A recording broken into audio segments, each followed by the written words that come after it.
mechanics. I've been living from the Genesis. I immense the as soon as the mall got hit. So I'll be back in other slumbers with the chocolate shit. A glass of any 450. This whole bitch tried to dim me. Best protect my chest. Slugs never go up. Any muscle muscle plenty. And whoever, cause I'm mad of it. And niggas on the streets can only talk about half the shit the kid did.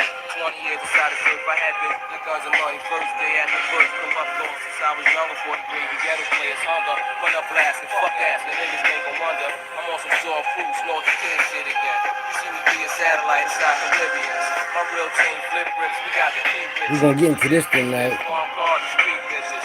We smoke supply spam that need coke.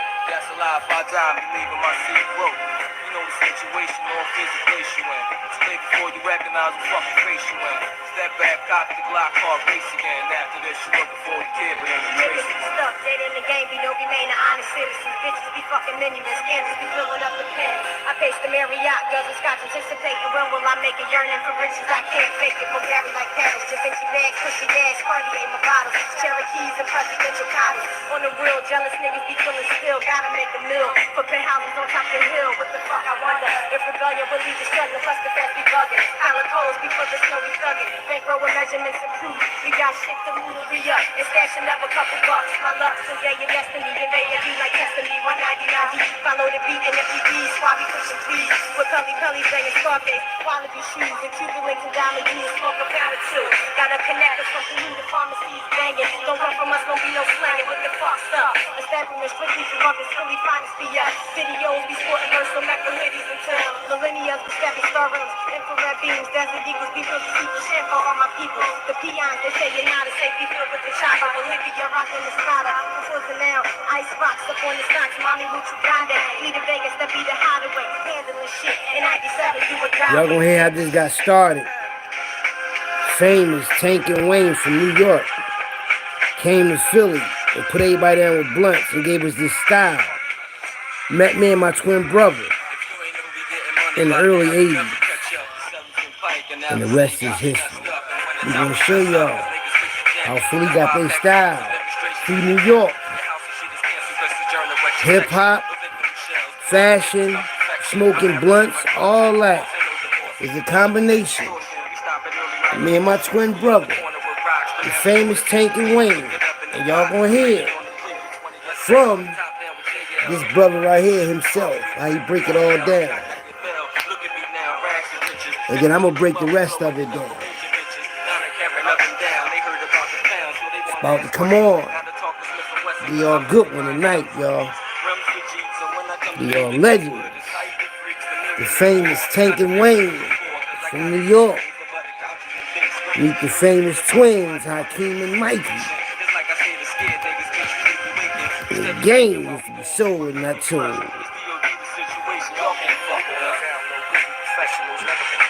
It's about to go down, y'all. It's me, y'all see me?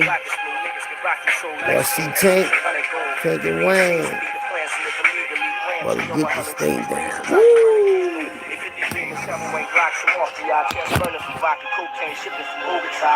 Fly niggas take pings with diamond cluster rings. If it equal to kings, virgin of good things. The kings bring vision to have more. Get this clean with matching rap for Gazes Garcia Vegas, real nigga, fucking your main whore.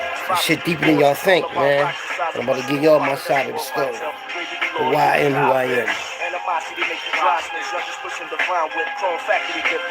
That's why people don't know when y'all watch me, y'all getting a treat, man. Because I'm part of history. Philadelphia, underground. You ready? Hello, world. I'm just here to make you think. This CEO Philly Trenches, Hockey Raw, coming at you live and direct with Philly Trenches Talk at the Dark, episode 822. This is our 822 episode of Philly Trenches Talk at the Dark. And tonight I'm going to talk about the famous Tank and Wayne from New York and the famous twins of Philadelphia, Hakim and Mikey, the twins. And I'm Hakim, the oldest twin. And I'm about to break down some real serious, after y'all hear this video. It's like it's audio, but it's from an Instagram channel that's on that's a YouTube channel that I'm affiliated with, that's like family to me, through the underground world, through the JBM back in the day situation, Philly street legends. Yeah, that's my folks. You told you, man, my twin brother knew everybody that's somebody. And they everybody that's somebody. That's why they got all the pictures. That's why I can use all their pictures and give you a story with them. Because people sending them their pictures. Like I'm about to hear it right here.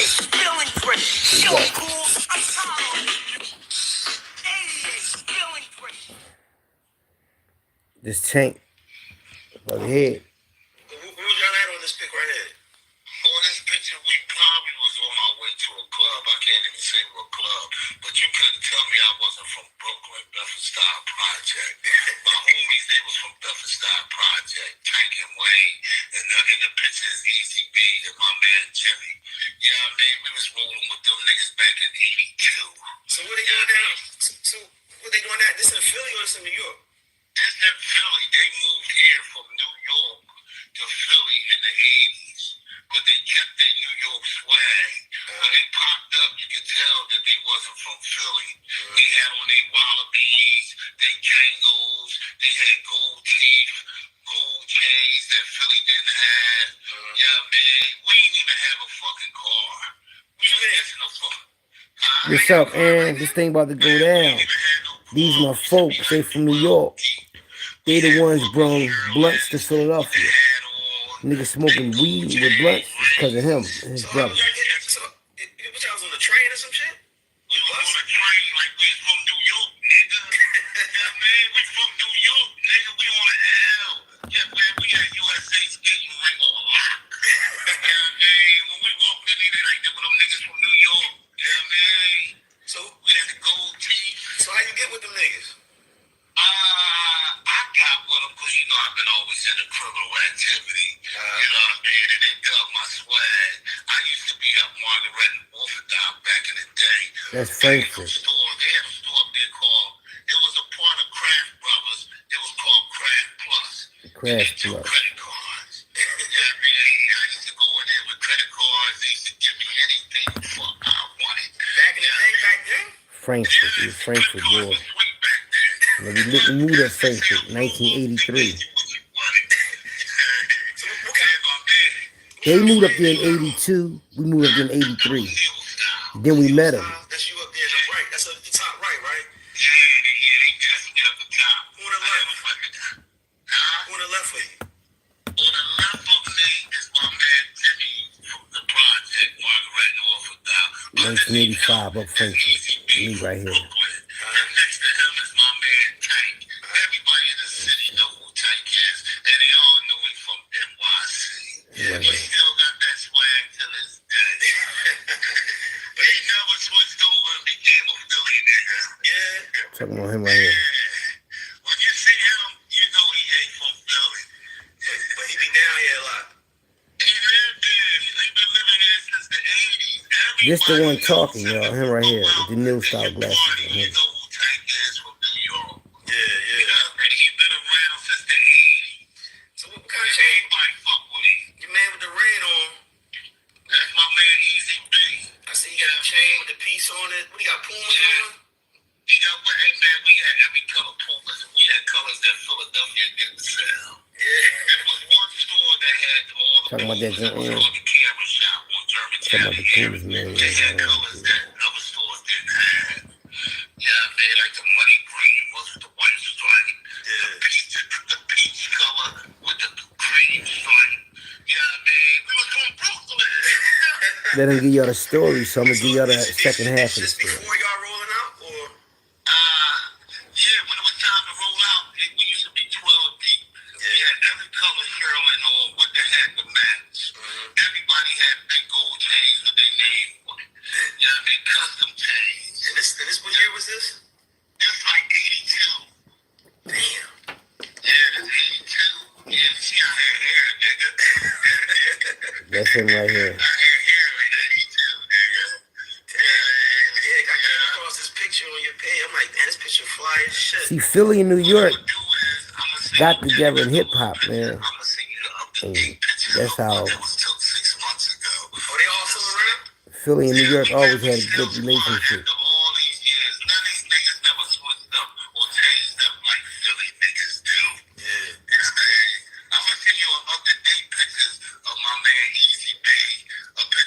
He from Frankfurt.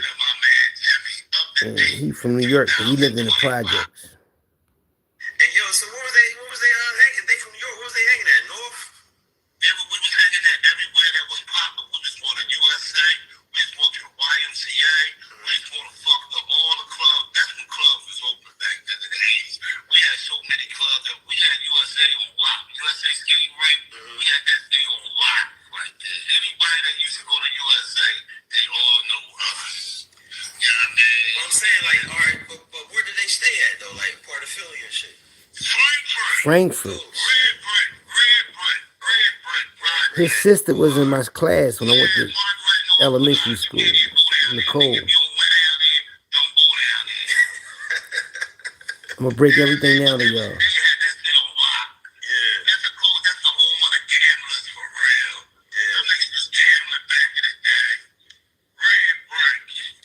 Red brick.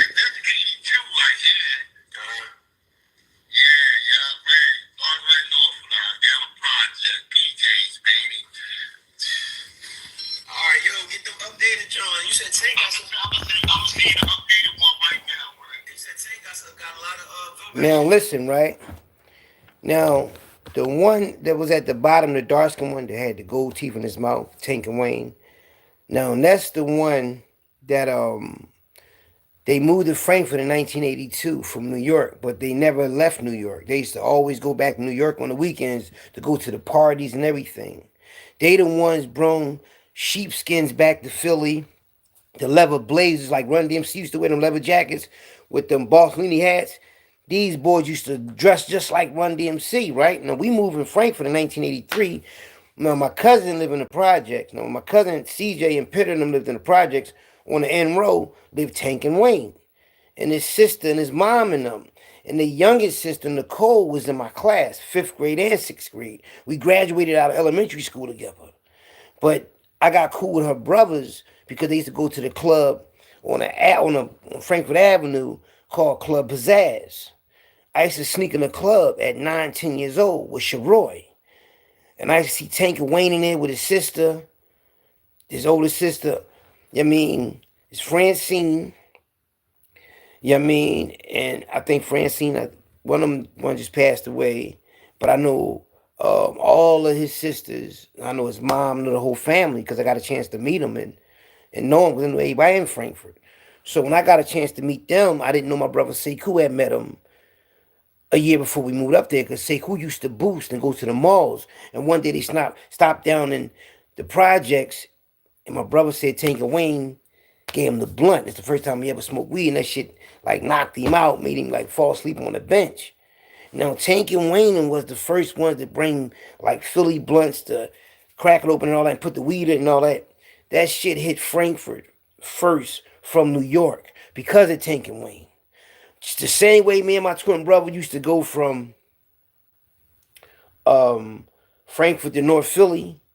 It's the same way that Tank and Wayne used to go from New York to Philly and Philly to New York on the weekends. But we would meet up with them if they would come to Club Pizzazz, USA Skating Ring, the Y. We would always run into them. So they was like big brothers to us. Plus, when they used to get their haircut at, I used to work for Johnny Jeffcoat, which is my uncle. Now, he had the barbershop in his mom's house on the 3rd floor, cutting hair in the projects, and everybody in the projects used to go, either hit Johnny's or Wayne's to get their hair cut. So they all used to come in there, Tank, Wayne, and their brother Robbie. May he rest in peace, because their brother Robbie had a daughter by my cousin Crystal. So I knew their brother Robbie too. Robbie was the youngest brother. He was like Debo to a lot of dudes in Frankfurt. So even Nicole, she was rough to be a girl. Real shit. And then when we graduated, all of them was in Stern inside the auditorium with us, her brothers and everything. I was like, damn, because they had a different, like, it's like anywhere they went, everybody gravitated to them. Like with me and my twin brother. So when I think about Tank and Wayne, I think about me and my twin brother, I'm like, damn, man, Mikey got a big impact in Philadelphia the same way Tank and Wayne did. Like, we put everybody down with Timberlands. Tank and Wayne was wearing Wallabies and shit, right? They brought wallabies to the city, and they style how they dress, and people did mimic their style. I used to see dudes in Frankfurt wearing wallabies. I used to see dudes in Frankfurt wearing sheepskins and leather blazers and the hats because of Tinker Wayne. Yeah, they had gold in their mouth and all that, because think about it, hip hop had just came out when we moved up Frankfurt, breakdancing and all that.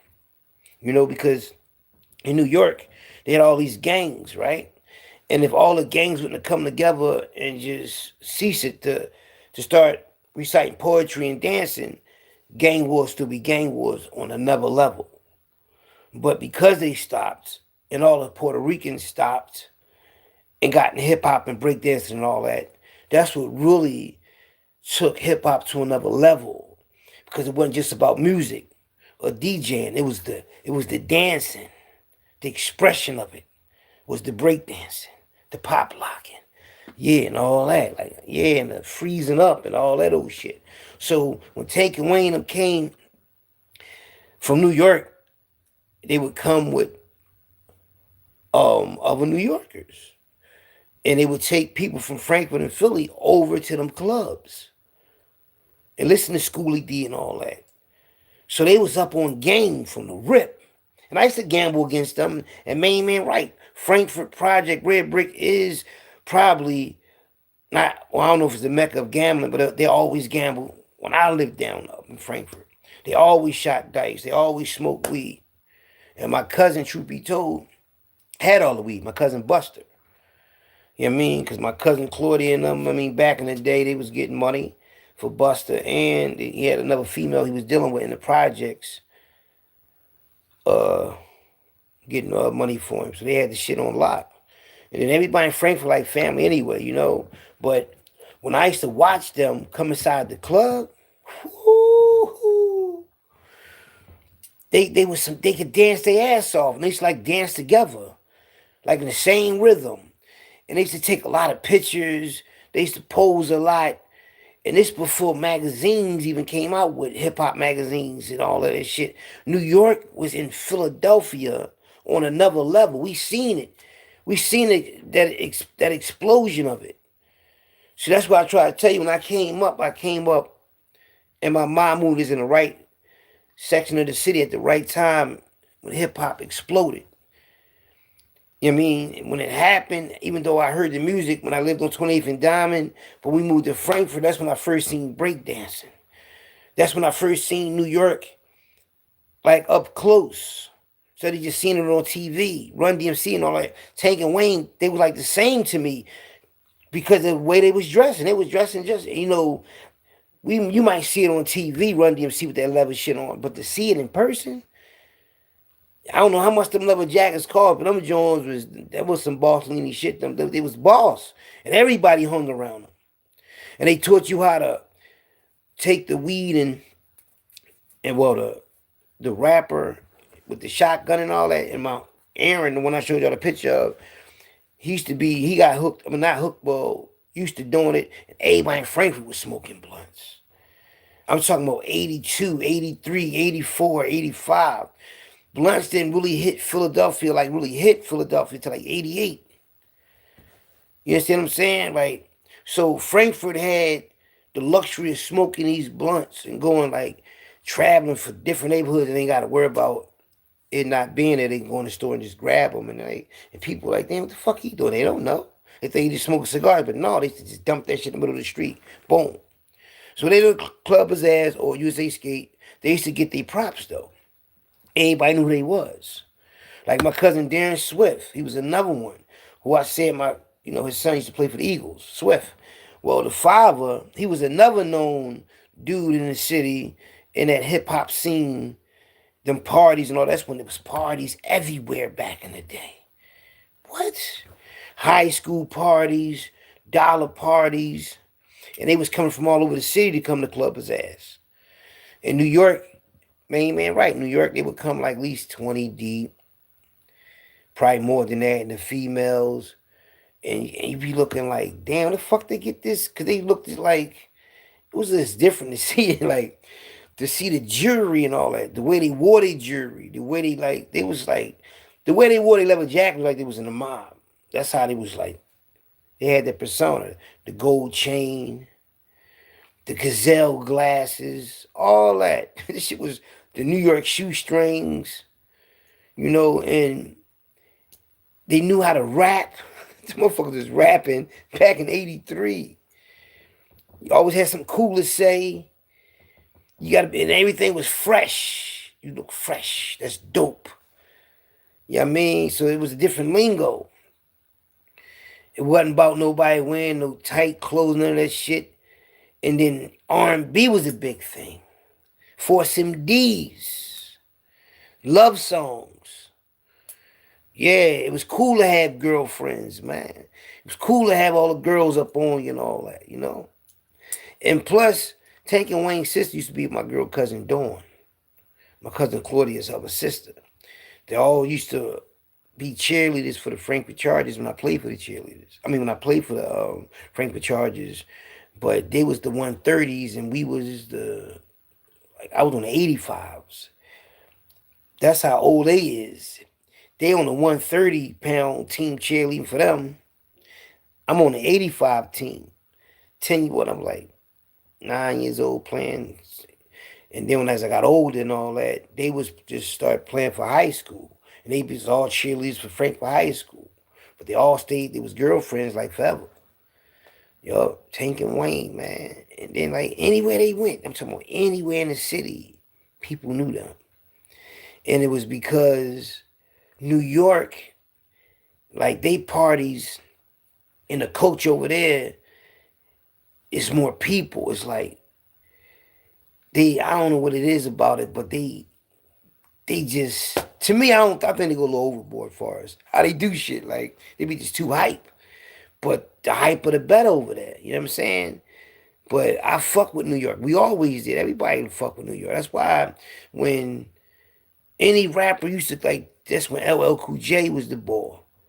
Rock the Bells.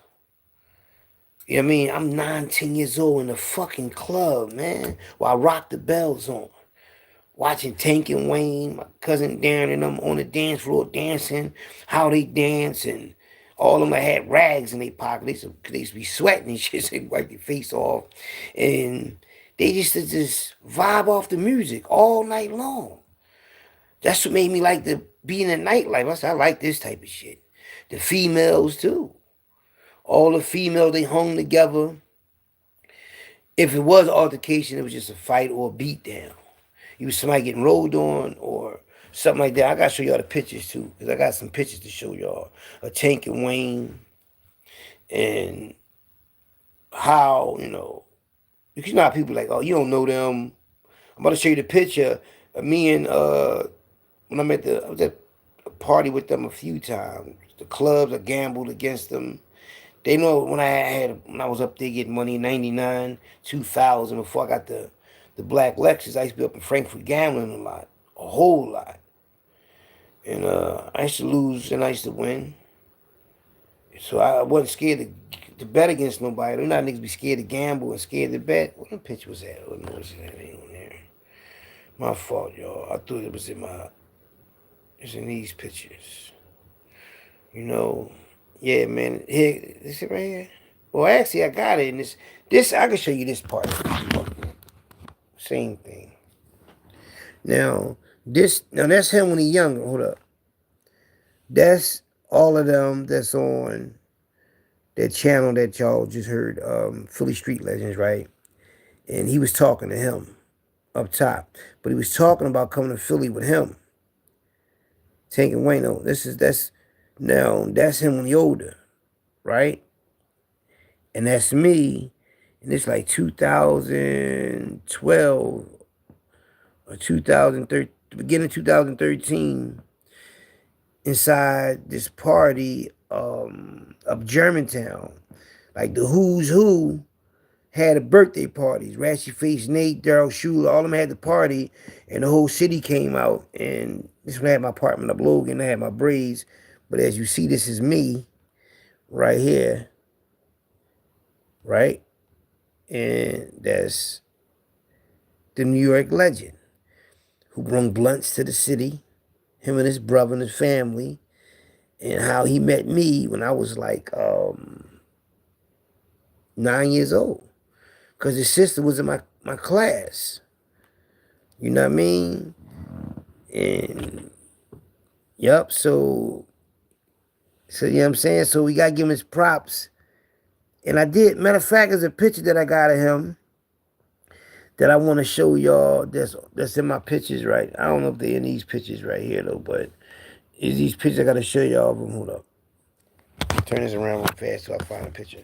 The picture of all of them on there, and they all got the South Philly boys on there, too. You got SP on there, and you have North Philly, and you got Frankfurt and New York.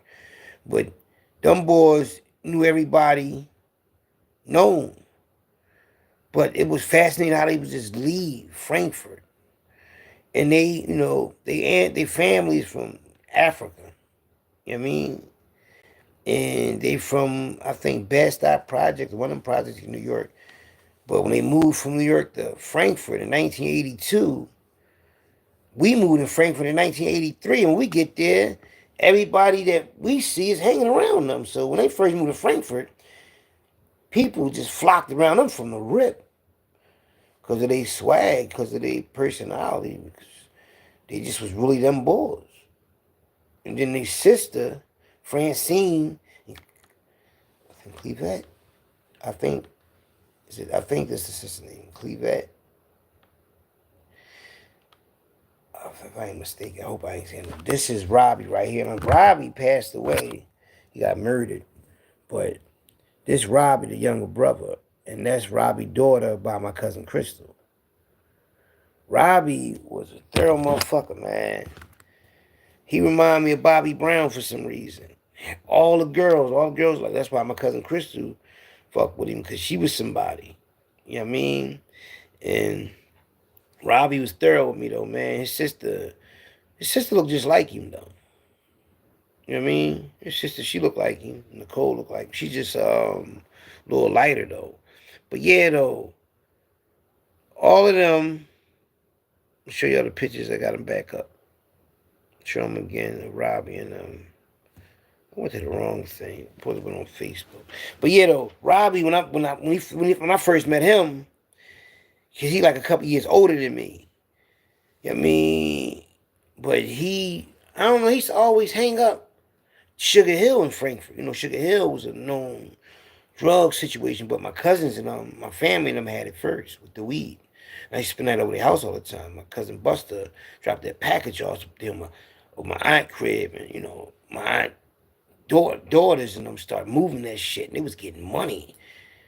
87, 86, 85, so I was down there, was eating off that shit, man. Like, so, you know, I wasn't in their business, but I knew what was going on. You know what I mean? I used to go to everybody's house in Frankfurt because I was like the favorite cousin. Everybody loved me. So I used to just hop around everybody's house. After we moved, I used to go down there, spend that over anybody's house because I didn't live down there after the year we moved. So we used to be down there playing football and just being down there. But Tank and Wayne, man, them boys, man, they brung the fucking blunts. Like, people don't realize that. Like, people smoke blunts, don't realize where blunts came from. Blunts came from New York. And they were smoking blunts like since the 70s. But Philly ain't started smoking blunts till like 88. But it been in Frankfurt since 1982. So all my friends that was older than me, that was like in the streets like that, they used to smoke weed. They used to smoke blunts. We used to be around, like, far as everybody, because everybody like everybody like had like used to smoke. Drink 40s. Like, I think this their cousin right here. Yup. Baby D. He one of their cousins, right, from New York. And when he was wild as shit. Baby D. Think about it, his name, Baby D. That's a New York name. And he became a big drug dealer in Frankfurt. Make a fight. He had the gold tooth in his mouth. He was ripped up like Mike Tyson. And he was like a bully.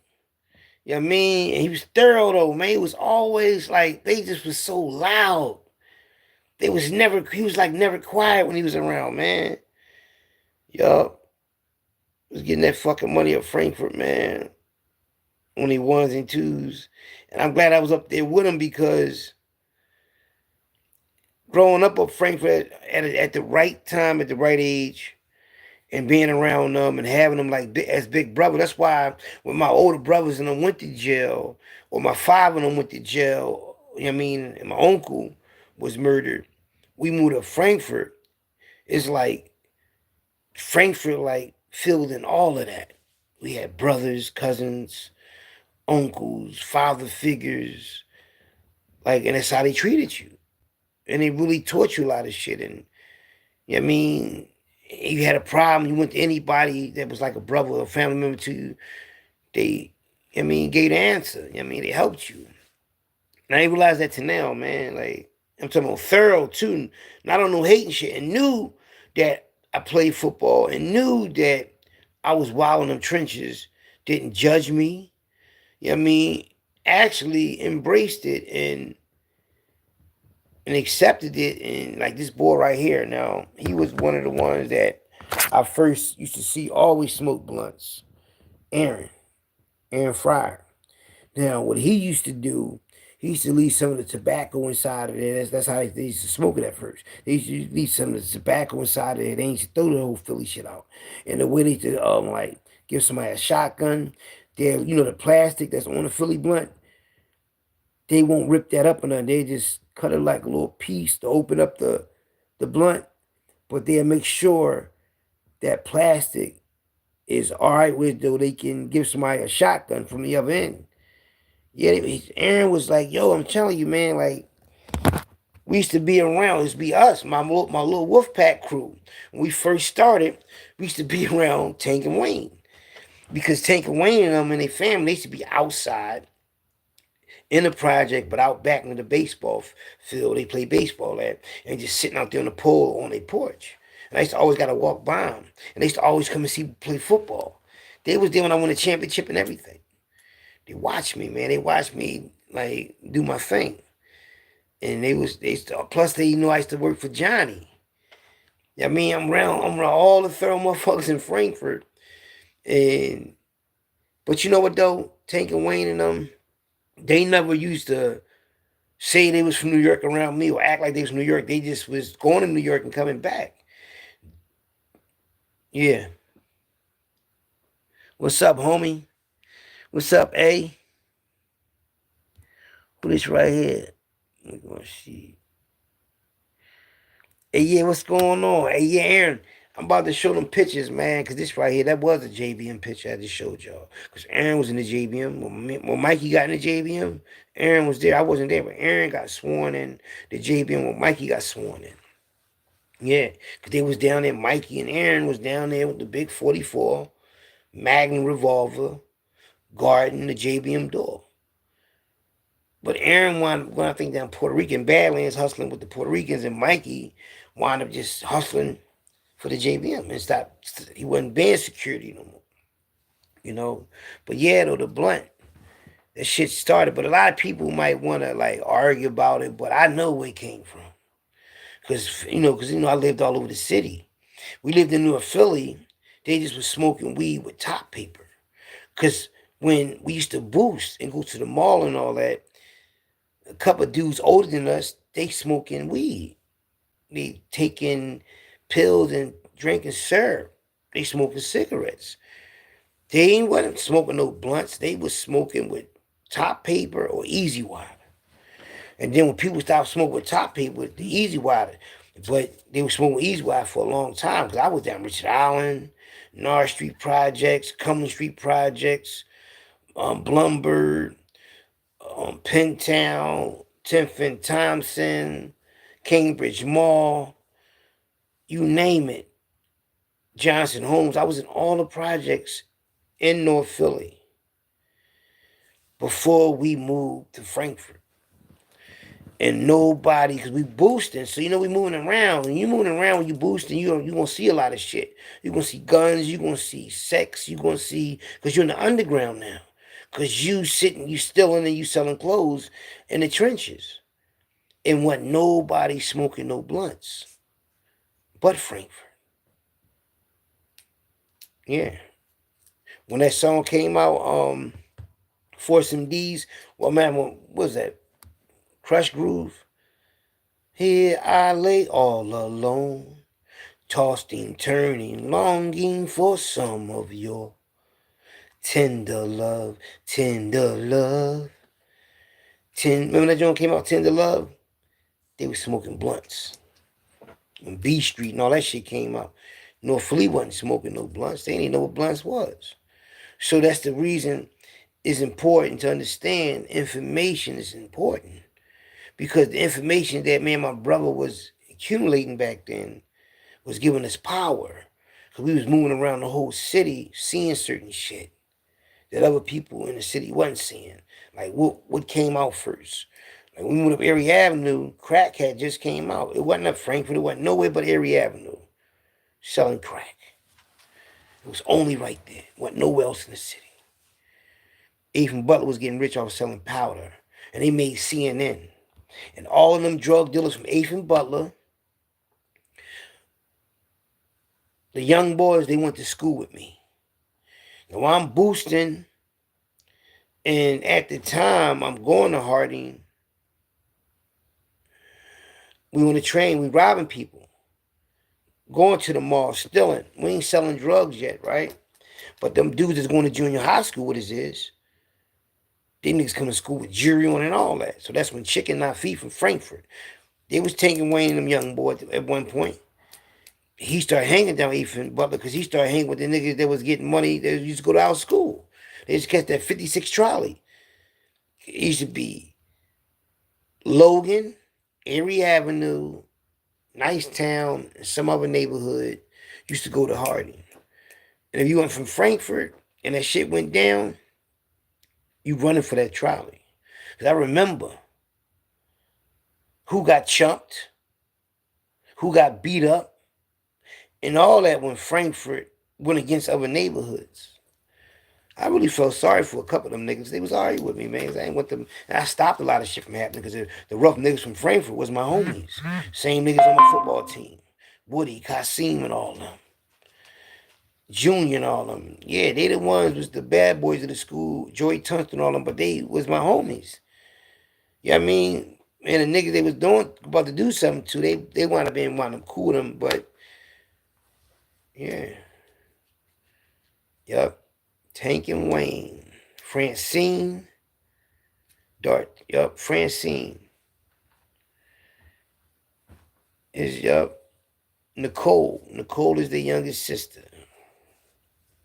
And I ain't know they was like, you know, because if they wouldn't have came to Philly, it would have took Philly probably extra time to get to know certain shit. They wouldn't have got it that fast. You feel what I'm saying?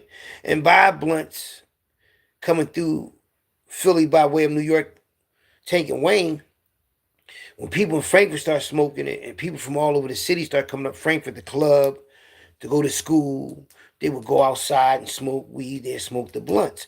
They'd go to Clubber's ass and go in the bathroom outside and smoke the blunts. So other people, they go up USA skating ring in the bathroom and smoke the blunts. So everybody would know and at the midnight. So that's how the shit starts spreading around and getting around the city by way of the club, by way of school. You know, because a lot of people don't know that. They think it just came, they think it was because of hip-hop rappers and all that. No, they made it fashionable, but how it got around Philly. Like Timberlands. Wasn't nobody wearing Timberlands but us. Thorough niggas that boost. If you was in the trenches, because everybody boost didn't know each other. They might have knew of each other, but we all was really center city hustlers. You had the center city hustlers and center city players. The players was the ones that used to pickpocket, 3-card Molly, and all that. Snatch and grab. Going in there with the mallet, hit the jury joint, take the jury and run, take the diamonds and run. My father is one of the pioneers of that shit. Because he used to do that. He used to take the jury and all that, sell it and all that. He used to hang down there, knew all the owners in them jury stores. They was in business together. I used to see my dad go to them jewelry stores. Yeah. My dad even made the newspaper going to winemakers taking all that jewelry. So, you know, my brother and them, Jeff Gant and them, they older. You understand what I'm saying? So, all the boosters, like from New York and all that, you know what I mean? Traveling, everybody started off doing that. If you in the trenches, you start off taking. Going out in the mall, taking shit, come back selling it, throwing that shit on. You feel me? So, those are the ones that, it's like, the ones that's in the trench as far as getting information around. Politicking was the boosters. Boosters became drug dealers, killers, and all of that type of shit. You know, and believe it or not, boosters is the ones got the game, the gift for gab, now to talk to females, now to get over, now to get out of shit, now to get shit from you. That's why a lot of boosters had girlfriends. Not just because they took, it's because they knew what to say.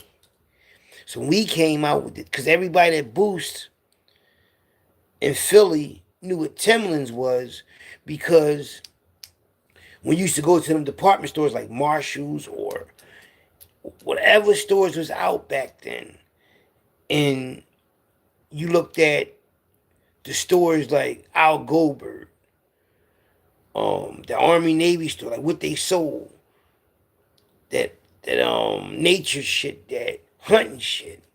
You say, okay, they got that triple goose coat. What they wearing with the triple goose? Now we all know that the triple goose Gary coats, Eddie Bow and all that, that's all hunting and nature shit. And we made that fashionable. New York niggas, DC niggas, Baltimore niggas that boost. Because we seen that's what the white people was buying when they went on ski trips and all that. They wore the Eddie Bauer, the Gary, the London Fog. So that's what we took. And we made it fashionable in the ghetto. So when everybody seen the boots, don't wear the boots that slip and slide. Wear the boot with the tree on the side. It was Timberlands. Boom, we throw them on. Boom. So when we go to certain neighborhoods and see niggas hustling now, we know the hustlers used to be boosters. That's why they wear Timberlands.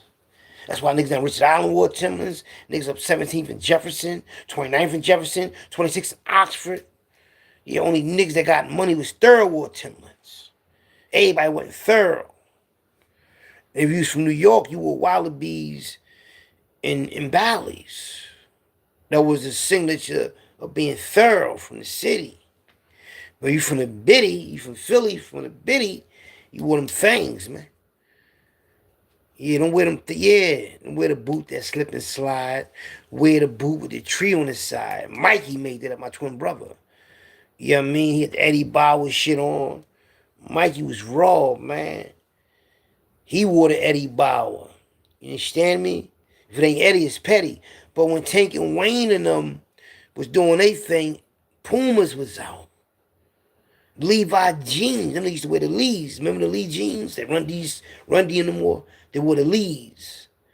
The two-tone. This one. We went up an American Pants Company and stole everything out of that bitch. The T.I. sweatsuits, and they went to Hard Junior High School, and everybody had white sweatsuits on because Easter was coming up. Bam, Aaron Fry right here. Bam, Aaron Fry right here. Aaron Fry. Bam, my brother Daryl. Sean Minor. You know what I mean? We came down. We stopped that Take Away in them house. Gave them some sweatsuits. We had a lot of sweatsuits. We had all the sweatsuits. But everybody, Chicken, everybody, Woody, we all had sweatsuits, right? But everybody in Hardin want to wear these motherfuckers. So everybody walking around with white sweatsuits on in junior high school. Because, you know, Easter was coming up. Man, they started locking niggas the fuck up in school. I got the fuck out of school. I don't even think I went that day. They was locking motherfuckers up for them sweatsuits. And we went into the American Pants Company, another store, and took all the Hawaiian, because it was a hole in the roof. And we went through the roof. One of them department stores. Man, you know how old I am? 10 years old. 10 or 12 years old at the time, between 10 and 12. But we inside the department store. I had to be 12, right? And this when Hawaiian short sets was fashionable. And we used to throw that shit on. We used to wear the wine short sets, or we'd wear the Adidas sweatsuit with the wine short sets over the sweatsuit pants. Like we had them still on. We looking fly, females be up on that. I mean, I hear some fly as young boys. But we had that shit on, man. That's when Felines first came out. When Feline Reebok sneakers first came out, 1983, 84, because patent leather sneakers came out too. Jordans came out. Patent leather Adidas. Because Pumas was fading out a little bit. You know what I mean? Probably not in New York, but in Philly, niggas wanted the motherfucking top 10 patent leathers. Them Georgetown Warriors Nikes. I had them great joints with the Nike joint. Yeah. Charles Barkley joints. Yeah, niggas stepping their game up. And then Adidas came out. The Shells. Shells is different. Yeah, the Shells and the New York shoestrings and all that. And the taps at the bottom and all of them creedy shit came out. The sneaker store on the avenue. And, you know, if you was getting money, you know what I mean, you got them sneakers, man. Patent leathers. Then Gucci's. First person I ever seen with Gucci's on was Sharoy. Had a pair of Gucci's. Then Mikey had a pair. You know what I mean? So things would be Tank Wayne, Sharoy, me. We used to be on Tackawana Street, right? And we used to be sitting on the pole. And Sharoy would have a newspaper. He 10 years old with a newspaper under his arm, with a toothpick in his mouth, having real conversation with grown-ass men. And I'm Woody. I'm his homie. You know what I mean? You know what I'm saying? But he don't know that we didn't got kicked out of all these elementary schools in Philly. I know a lot of people. He don't know that. But he know the whole Frankfurt and the whole Germantown. You know what I mean? So it's like we neck and neck, like on the same level of like being popular. It's just that he's more popular in Frankfurt because his dad is a prize fighter from Frankfurt. So, you know, if everybody in Frankfurt know his dad, they gonna know his son. So he popular just by DNA, but he thorough though, and anybody fuck with him. So we all out there and everything, but I'm a football player. I'm ripped up like Zeus. I don't even know I'm ripped up though. I'm working out and all that, right? So we around them. I mean, and plus they always see me because I'm in the barbershop every day. And people come to the barbershop just to be in there. They talk and kick it and all that. And they might not be getting no hair because they might be up there just to chill and kick the Willy Bobo. And that was the place to be. With there, the boys club. You know what I mean? So on the football field, on the recreation center, you know what I mean, back in the projects. But everybody come to get their haircut. And I used to work for Johnny. I got to walk you to the door and I got to let you out and want to let you in. So people, you know what I mean? So it's like I lived there. So that's how I got to really know damn near everybody in the projects, not only because I play football, because I work for Johnny. So yeah, man, so I'm around them, and the shit just was like, just the 80s down there was just special, man. It was different from any neighborhood, but probably beset like Germantown and West Atlanta and Mount Airy, because they had the same type of Black Wall Street type of environment, whereas though everybody had their own shit. Everybody treated each other like family. Everybody was organized. Everybody stuck together. And everybody was in a good mood. There was no poverty in Frankfurt or in the other neighborhoods I just mentioned. It was like everybody was doing good. Down North Philly and South Philly is hard money. West Philly, that's middle class, and Southwest middle class. North Philly is hard money. You know what I mean? And then it become even harder because the crack. But it's like a switcheroo though. Everybody was poor in North Philly and scrambling. Easy trade a rip-off even. Tables turned because all them poor young boys and young girls became drug dealers or they had a drug dealer boyfriend. You understand me? So tables turned. Poor became rich, rich became poor. I watched it happen. I watched the whole city turn from nice neighborhoods to wear down. Even though I went to jail, I still was in every neighborhood. Even when I started getting cars and driving around or be the passenger of somebody's car that was like one of my OGs or something like that, was a drug lord or something, if I'm riding with one of them, or, you know what I mean? Because I always hung around niggas that got real money. Not saying I was around them because they got money, because I never asked them for anything. It's just that we always was attracted to the underworld life. So we want to always stay committed to that. Like, I don't know if anybody understands that terminology, because I mean, like, far as being conscious of it. Because when you come home from jail, you go back to your comfort zone. You go back to your community. I mean, but when you see somebody that's like, you think, damn, you always selling drugs. You always in the streets. That's because the people that's into that, that's their life. You know what I mean? And I just had to think about that real fast for a second. See, people that sell drugs, it ain't that they can't get a job. It ain't that they can't do nothing else. It's just that they know by doing that, it's giving them something to do every day. Because when you have that going on as far as having something to do every day, you're not bored. Even though you're taking chances of going to jail and all that, but you survive and you're taking care of yourself and all that, and you're not bored. I'm telling y'all something.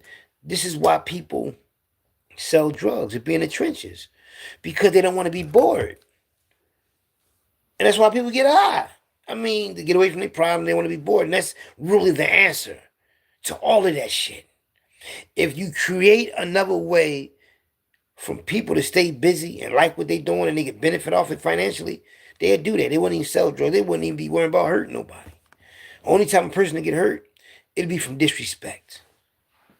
Basically. It'd be from, cheating or something. But it's basically disrespect. And that's why, I just had to throw that in there, though. But yeah, I'm about to show y'all these pictures real fast, because I got some pictures to show y'all. I told y'all that.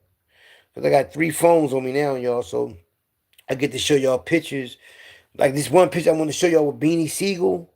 Remember I said I wanted to show y'all Beanie Siegel in it. And Beans was locked up with my people's Lord Donnie when Beans was in the feds. That's Lord Donnie. He a low-life member. He home now. He doing good. Got his own clothing line. Got his own merch. Got his book out. His merch is Global Monstrosity. The hoodie I be wearing is Donnie Warzone _22. Donnie Warzone _22 on Instagram. Check him out. Check out his merchandise. Check out his book, Lucifer's Daughter. And look at him. Yeah, he made sure Beans was all right. He had Beans back up in it. You know why? Because he a thorough motherfucker, man. That's why. And all my homies that took money with me, we thorough. And he was up there. When I had Juvenile Life, Donnie was with me, man. That's who I was with when I found out my brother got killed. Yeah. And we was trying to escape every day out of that bitch. But I went to the hospital trip and got the fuck out of there. He knew I wasn't coming back. He knew he wasn't going to see me unless he seen me on the streets. And then we wound up being over the house correction together. They got the pictures right here, though. Y'all got y'all. One day I want to read all these good quotes to y'all, too. I got some good quotes. I'm about to show y'all these pictures. And I'm going to check from there to there, from there to there. Yeah, I can go from there to there.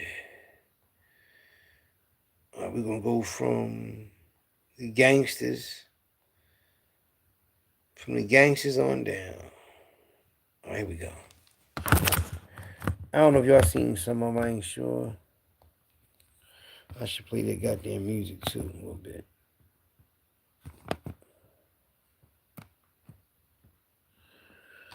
I shouldn't know that.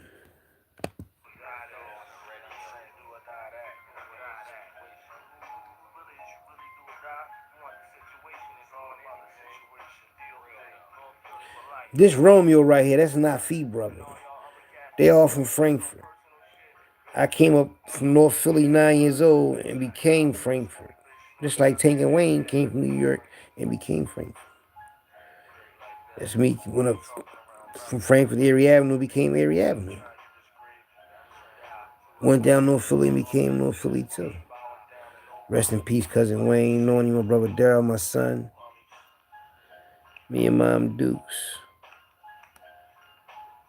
Now this Frankfurt, we lived in Frankfurt. My cousin Skip Waddy, may rest in peace. My mom, Mikey, when he had the lawsuit, he had to see the neck brace he got on. He had the neck brace on. He got the white leather jacket on, the fur and the checkerboard sleeves. We both had the same coat. They were selling them in Crash Brothers. Or City Blue, one of them stores. My mom bought them so we can wear to school. You always seen that when you already know me. Erie Avenue, Bobby Dance right here, may he rest in peace. Sean Harcum, Gypsy Joe, and 8 Ball, all Erie Avenue niggas. Bill, me and Mikey, JBM shit. Us growing up in the game, man, in down Center City, man, that coach up. This you know that is Wallow when he was with us back in the day, and that's him when he was looking like, I don't know, Julio. Me with Sonya from Laughing Arch Projects. You know, that's had I got Adidas sweatsuit on, some Adidas shell tops on. We had a throwback hip hop party out the plateau. Had my braids. See my hair going on my shoulders? That's hair right there, man. I was getting money in Kensington. That's why I came down there. That's 2012. That's Donnie right there again. It was Joe Beanie Siegel. Salute. That's Donnie. Throwing the L up for Logan and Low Life. That's little Larry. Little Larry again, man. My little brother. Rest in peace, little bro. Should we meet again, little bro? Little Larry, Donnie, Wallow brother Steve, L. Little Larry, man. That's my little brother right here, man. This little nigga had heart. That nigga was taking diamonds, man. Like 11 years old. Nigga was taking diamonds, man. He went to the jewelry store, jumped right behind the counter taking that shit. Twine, rest in peace, Twine. Fatty, he never low life, remember? Fatty, see, he got that low shit on. He stayed with that low shit on. Fatty, man. Kareem Walker. I don't know if Wallow was with him when he got killed. I think Wallow might have been with him. But Fatty, man, he knock you the fuck out. Take your shit. Fatty ain't never have a gun. That's Lucifer's daughter. That's Lord Donnie book called Lucifer's Daughter. Get it on Amazon. Lucifer's Daughter. He wrote that while he was in prison. He did 22 years. And he was Joey Molino, the mobster. Joey Molino, he was Joey Molino's celly. For like 22 months or something. That's his book. Joey Molino, that was his celly. That's his clothing line right there. I gotta find them sweatpants so I can throw them on. Oh, this Papers. Papers got the clothing line. It's an Urban Angel. Famous Papers getting all that money back in the day with Eyes, Tut.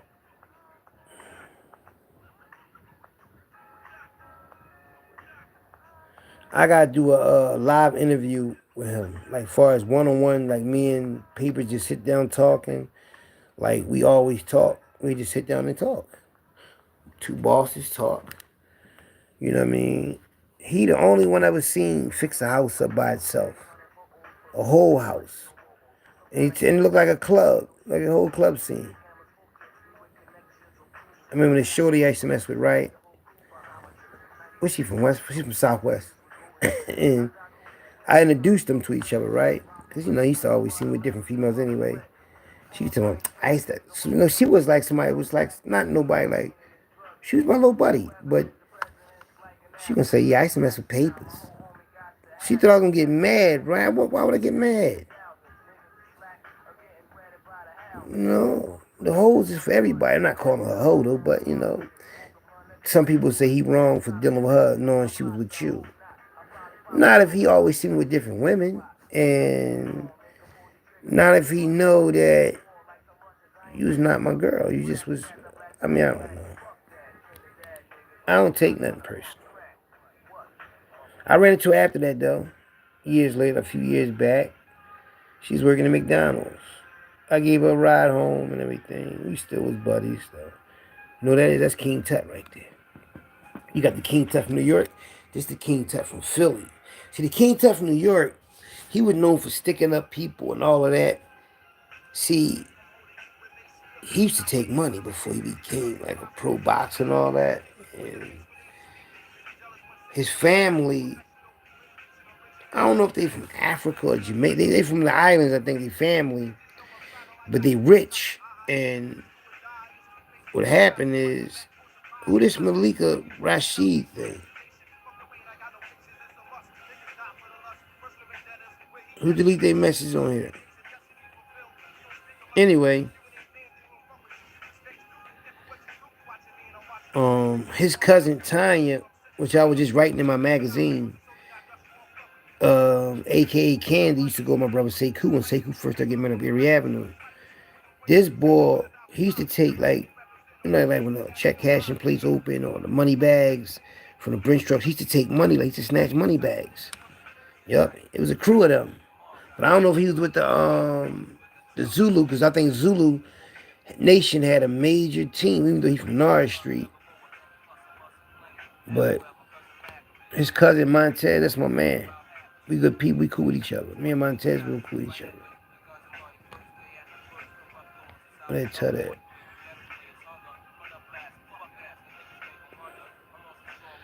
Alright, hold up. What we got right here? Y'all about to see Papers and Tut together. And that's Papers when he was young. This is Tut, Papers, and this white girl, Lady C. I think she's some type of celebrity, something lady, some type of celebrity chick. It might be a party promoter celebrity chick. That's them again in front of that toy. See that toy they driving? I don't know if that's a Porsche or some type of foreign car. That's all. That's Papers. Tut, Eyes. They names is ringing, man. Now, this is Eyes, Tut, Paul, Wayne. Now, Wayne, the whole time they was saying Wayne, this the Wayne used to go with Poomp. Poomp, younger sister, I used to go with was Nene. And they killed Wayne. But you know what's crazy though? All that time, I didn't even know Wayne even knew them. I was one of these bosses the whole time I was a young boy. Because you understand the girls they deal with, right? The females they deal with. Hello world, I'm just here to make you think.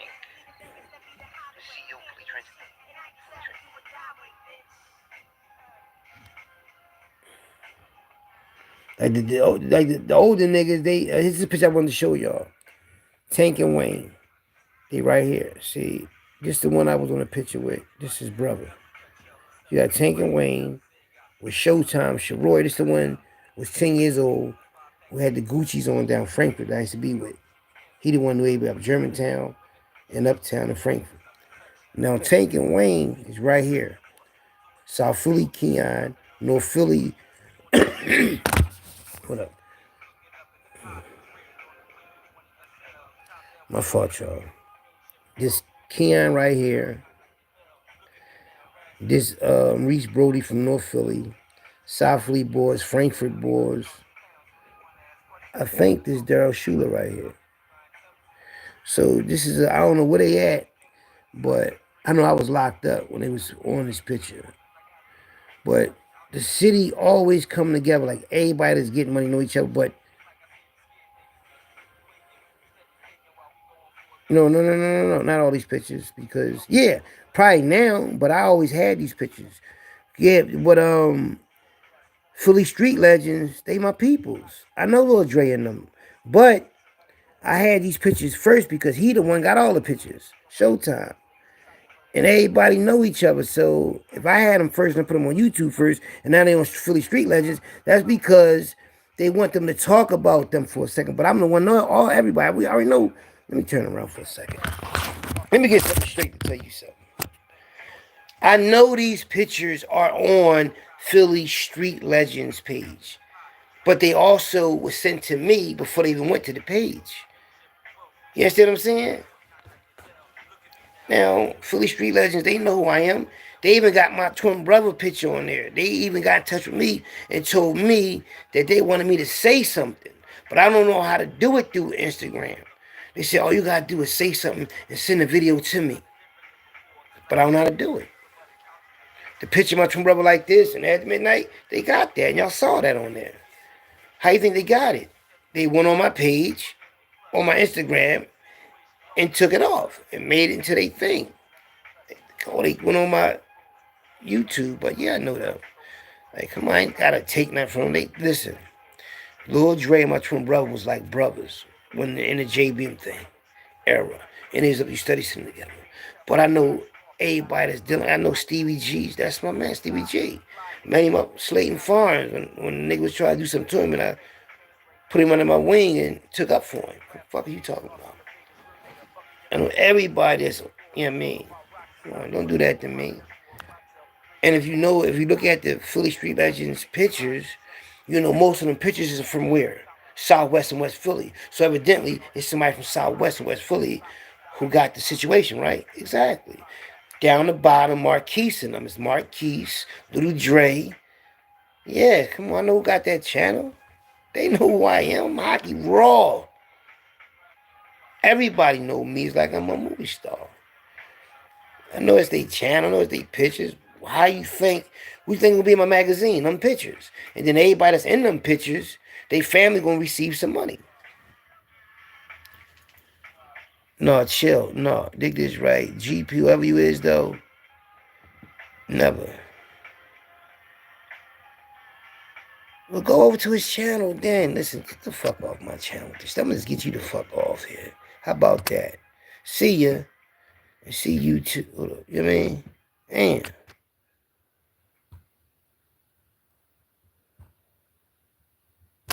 I ain't none of what? None of the pictures. I mean, you can go too, buddy. All y'all dick eating on my channel, not today. See how that goes? Motherfuckers is dick eating on my channel because they mother ain't teach them right. You know? See, the thing is this, right? I'm the one encouraged Philly Street Legends to do a YouTube page. They didn't even have a YouTube channel. They had an Instagram channel. And all they had was pictures with no story. Just pictures. Right? So I went on the page and said, I'm going to take these pictures and put them on my channel so I can give a story with it. Yeah. And then they got in touch with me and said, Hawk, man, you don't believe me? I'm going to show it to you. I'm going to show you our conversation. So you won't think I'm lying. You know how niggas be thinking you lying. I'm going to show you my conversation with Philly. Oh, see, I'm glad that came up, though. So I can go on Instagram and show you me and, you know how they do that. 88. Watch this. There should be some messages in here, right?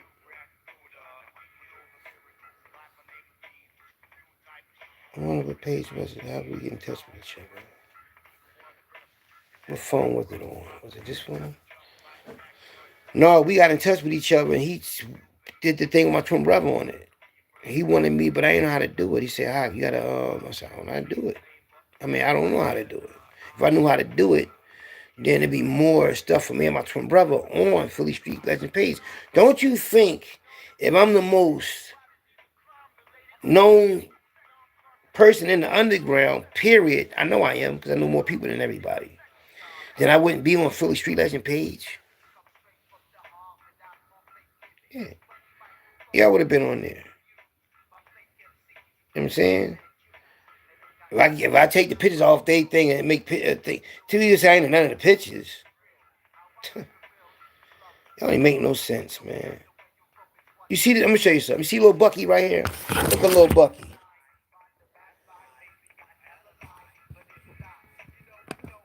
See little Bucky right here? That's little Bucky. And she visiting this Philly Street Legends newest picture, right? Little Bucky, and who he visiting? Bucky and Ricketts, right? Southwest, right? That's Jamon Salone father, right? And Derwin father, which is his uncle. Me and his son just did a live, right? My mom was engaged with him. Used to go see him on Wednesdays and Saturdays of Greatest Fort when he was in the trailers. So if it's 100 people that's on those pictures, I'm at least know 90 of them. Out of 100 people, I'm gonna know at least 90 people in them pictures. So if I'm the one that can, and they sending word to me from prison, this dude's in jail. It's dudes in jail saying, yo, get in touch with Philly Trenches, man. Cause these niggas in jail got phones. They go down at night with the Chi-Chi and they wanna hear that Philly shit. They wanna hear me. Somebody said the other boy Gully TV is more respectable. How he more respectable? And he lying on my name. He not more respectable if he lying on me. I ain't got to lie on nothing about that nigga. You know, and if motherfuckers want to fraud and hate on me and troll because I'm a legend from my city, but they won't do it in my face because they know I heard them. That's why they hide behind these little names and dumb shit. I don't hide behind nothing. And I'm in my city. I walk around. Y'all see me. You understand me? Now, these brothers right here, like I told y'all, Tank and Wayne, right? From here, this picture right here, Tank and Wayne, him and his brother, came to Philadelphia in 1982. Met me and my twin brother in 1983. They went around the city and brought that New York swag with them and helped shape Philadelphia swag. Me and my twin brother did the same thing when we got in the game and started boosting and started going around the whole city. Started moving in different neighborhoods, leaving our flag in every neighborhood, our stamp, our kids, our DNA. And everywhere we went, niggas followed our lead. All these drug dealers that you niggas look up to, me and Mikey schooled first. And I go in every neighborhood and point every one of them out. Yeah, I was locked up with him, schooled him, get him the game.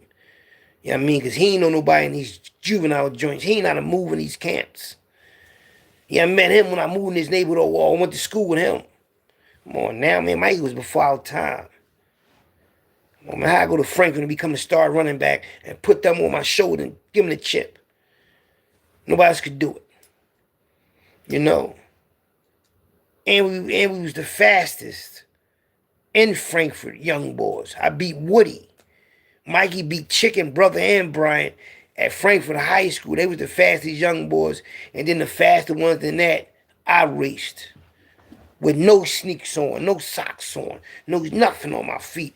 The whole football field, 100 yards. With nothing on my feet. He was winning. And I came back when I was ready to pass him. That's what I was saying to him when I was catching up on him. Get back, get back, get back. Speed coming out of nowhere. Speed coming out of nowhere. Then I'm passing him. And I'm passing him. You know, they were saying around the whole Frankfurt, Hawk just beat Woody. Hawk just beat Woody. Woody 2 years older than me. I'm 14. He's 16. Let that sink in. Everywhere we went. Took every girl in that neighborhood. That goes to show you we dominate in any neighborhood. Fuck is wrong with you niggas? Come to my channel with the bullshit, man. You know, I show you a picture of me. Anybody, your females in your family want to fuck with me.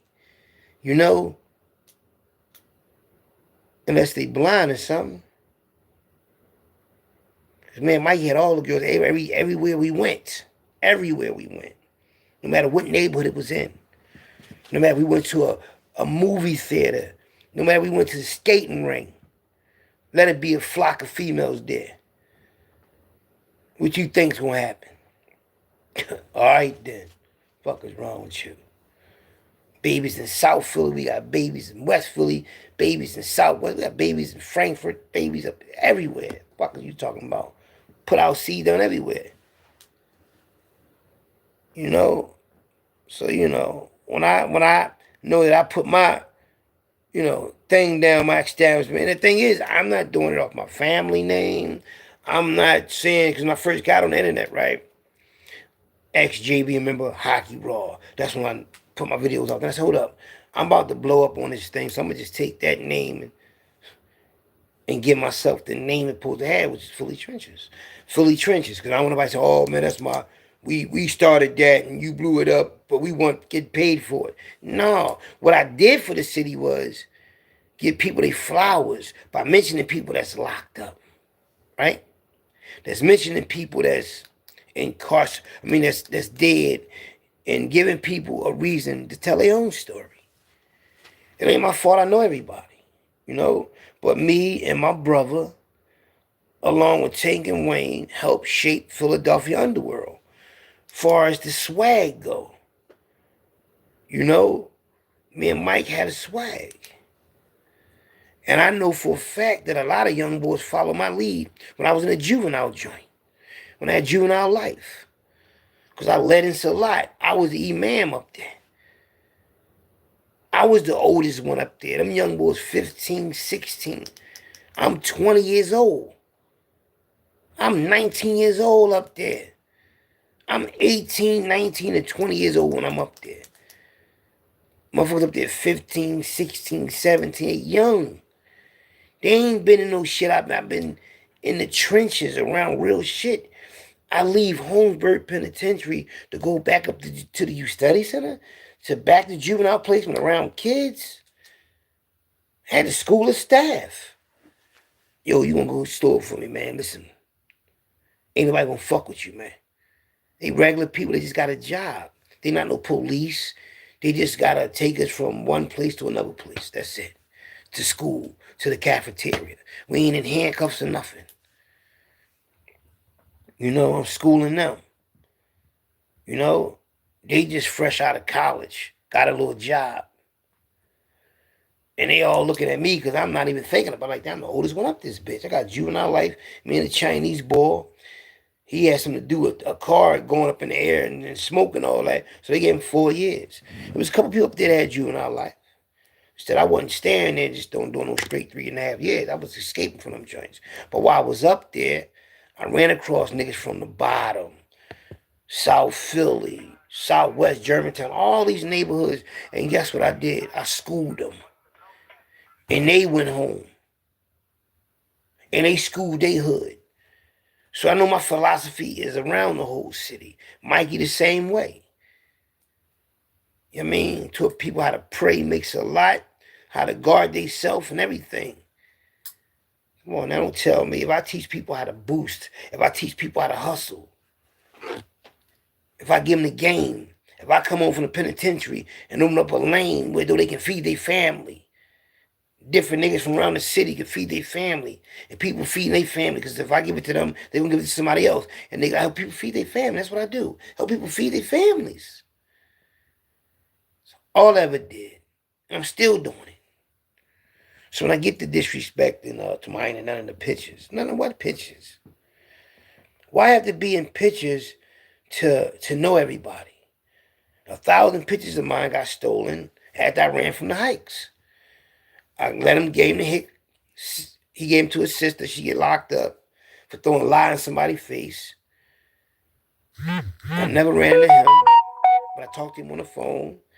I never ran into his sister, but I know she lived in Germantown. I don't know if she still got the pictures or not. But one thing about it, my city watch me because they know me. So if I'm talking and people in jail watch me that know me, people in the streets know me, why ain't nobody ever say I'm lying that know me?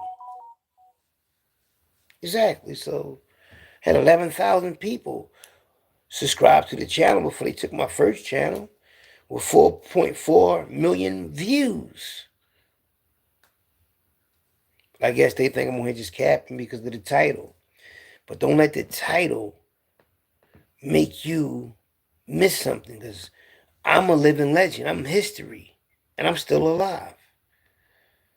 Not because I am the one that helped people wear Timberlands around the East Coast, you know, or around the world. It's because, you know, these two legends, but I got some more Frankfurt pictures for y'all too, by the way. I'll get those up.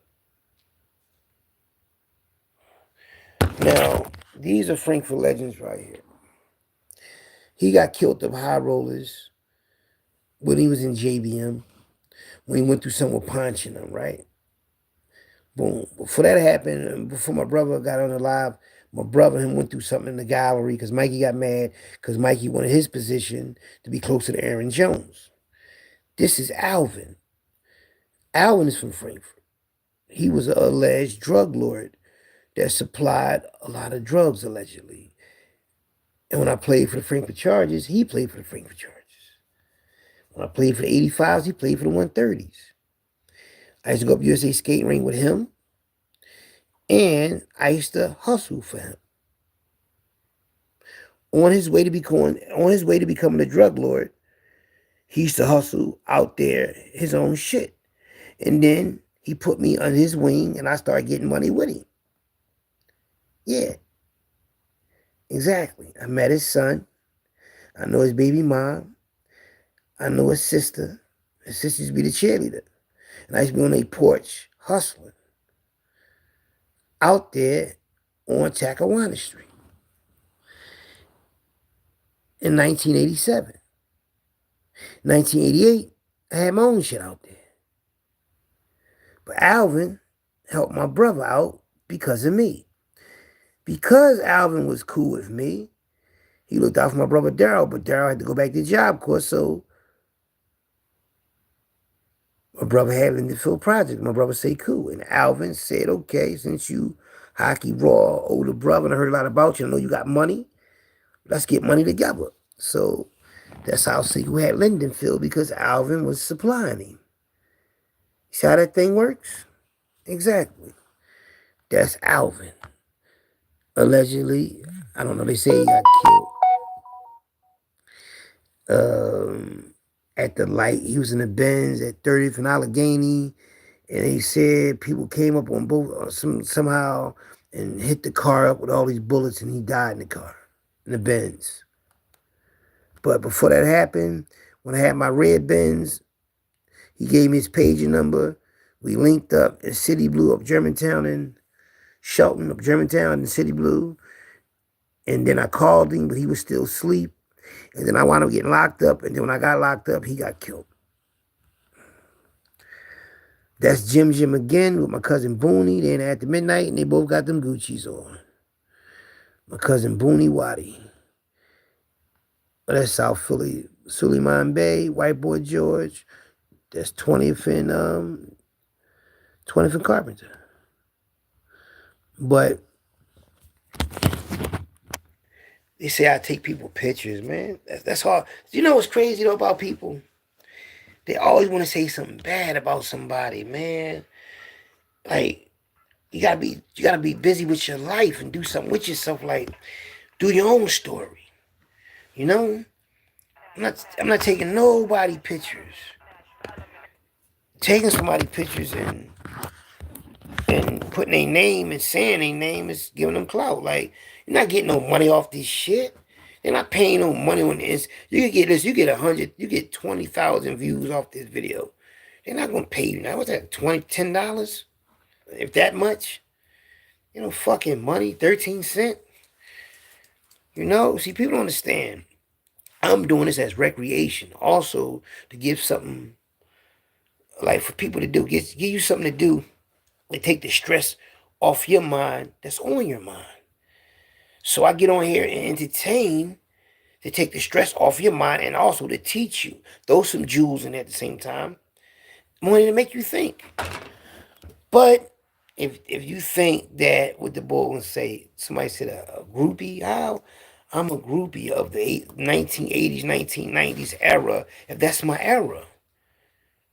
I'm talking about the era that I was moving and shaking.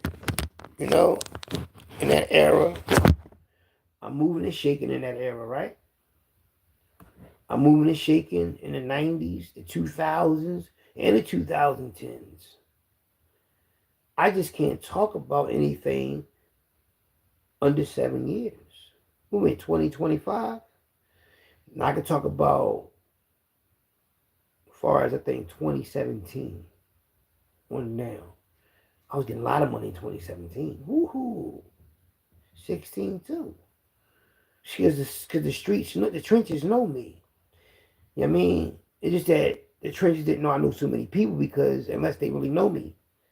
Like say if I know everybody in South Philly, right? Everybody in South Philly gonna know I know everybody in North Philly because they're gonna know I'm from North Philly. But if everybody from like certain parts of North Philly, they might not have knew I knew everybody in Frankfurt, everybody in Germantown, people at Bristol, people in Chester. Or I was knee deep in the JVM. People don't know because people don't know how many JVM members it was. They don't even know. They only know what they saw or what the Daily News said. Download behind the scenes, the old heads who got the detail shops or the auto mechanic shops and all that was in the JBM that was old heads that didn't go to jail. You know what I'm saying? So they didn't know. The women that was in that shit, it's like the females that was Puerto Rican females that helped bag up all the drugs. Don't nobody know who they are. They just know the drugs got sold, right? Exactly. You know what I mean? They ain't know where the lab was at. They didn't even know where the lab was. But I know where the lab was at. I know how they store that coke up. A brick of coke when they got that big ass nail from off the train tracks and store that motherfucker with it on the 3rd floor. I knew it was that. I knew it was that. Well, come on, think about it. If my brother, 15 years old, helped build the empire that started the whole thing, they got people putting money in their pockets. They ain't gonna know. And not only that, there's a lot of information, man, that is content that would blow your mind if you heard about it. Like when I hear certain people talk, because before I ain't really paying no mind, there wasn't no internet or nothing like that. But when certain people talk, you know what I be saying to them? I say, man, that's all content. You see what you mean? I say, you have no idea, man. You sitting on a gold mine. He said, what you mean? I said, what you just said to me, your conversation. A lot of people be around here dead broke and like don't have no money, none of that, right? And be trying to figure out how they gonna get, like, be successful so they ain't gotta worry about nothing no more. But they got all this content of what happened yesterday, not realizing if they just write that shit down in a book or something, that they could be rich overnight because people love information. People love information. They're going to always love information. And the most important information to people is information of the past. What happened yesterday? You think the people 200 years from now ain't going to want to know about what happened in 1988? I mean, the 1980s, 1990s in certain cities? Yeah, they going to want to know. Just like when you in school, they make you learn history. Or you want to hear, like, damn, I know that happened then. Yeah. Same way you get all excited about mafia movies. Back in the day, Nicky Scarpa, back in the day, Bobby Johnson and all them, or Harlem, Hoodlum, or Lucky Luciano and them. People are intrigued with that shit. So imagine when they hear about gangsters, mafia, Philadelphia, and their offsprings and JBM members that were still alive, and individuals that knew the whole city by the age of 14, the whole underground of Philadelphia by the age of 14 years old. He knew everybody. That's a whole story. Who wouldn't want to read that story? See that in the movie? Like, damn, he knew everybody. He had a twin brother, and they knew everybody. And they was intelligent. And they was on their own out there. My big brother's locked up. My other brother in the army. My father locked up. My uncle got killed. Can you imagine we twins in the city? 5 foot, 4'11", between 4'11" and 5'1", 5'3" at the time. Surviving in the roughest environments. Nothing easy. You know how hard it is to feed yourself every day as a kid? Lunch, breakfast, dinner, cleaning yourself, having clean clothes, nurturing yourself, functioning. And having to go to school. Peer pressure. It was so much peer pressure in the 80s as a young black man and a young black woman, because when drugs came around and people started to make money and buy nice things, you had other people that's like, what I'm going to do? Certain people got high, and certain people just got in the game. A lot of females started dealing with drug dealers and knew their part, played their part. Did shit with the money, and, a lot of dudes didn't do nothing with their money but buy jewelry and cars and guns and whatever and party and jury and all that, and then went to jail. and went to jail and became a drug dealer some more, just paid for a lawyer. The hustle don't stop because you know, you get booked. No, you got to keep hustling. I was around all that when I was locked up, man. And that boy wants to say I take pictures. You know how many pictures that I'm in with gangsters and hustlers that I was locked up with, not that I'm taking pictures with them because I'm locked up with them, because I know them. No. See, the thing is this. People do remember pictures and all that. But what people remember the most is the story behind the picture. You know? Me and my twin brothers, young boys, we got in the game. You know, I just showed this boy a picture. I said Tank and Wayne. What did I say? I said Tank and Wayne, his brother, did what? I said that they came to the city with their family and they handled their business, right? And they turned Philly into, you know, their own way of, their own style. You know what I mean? They came to Philly. Look, this is right here. Look. He said, "Wine in the picture." Did he see the thumbnail? Okay, now this is off Philly Street Legends, right? And he's talking, this is the guy talking, right?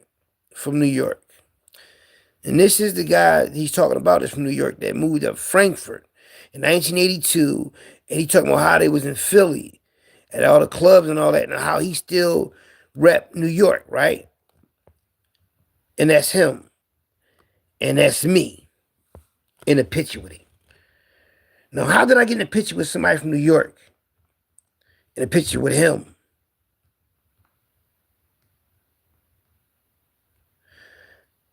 And you see why he doing that with his hands and all that? Because that's what New York dudes do. That's how they pose, right? That's the legendary Tank and his brother Wayne, Tank and Wayne, right? That's me.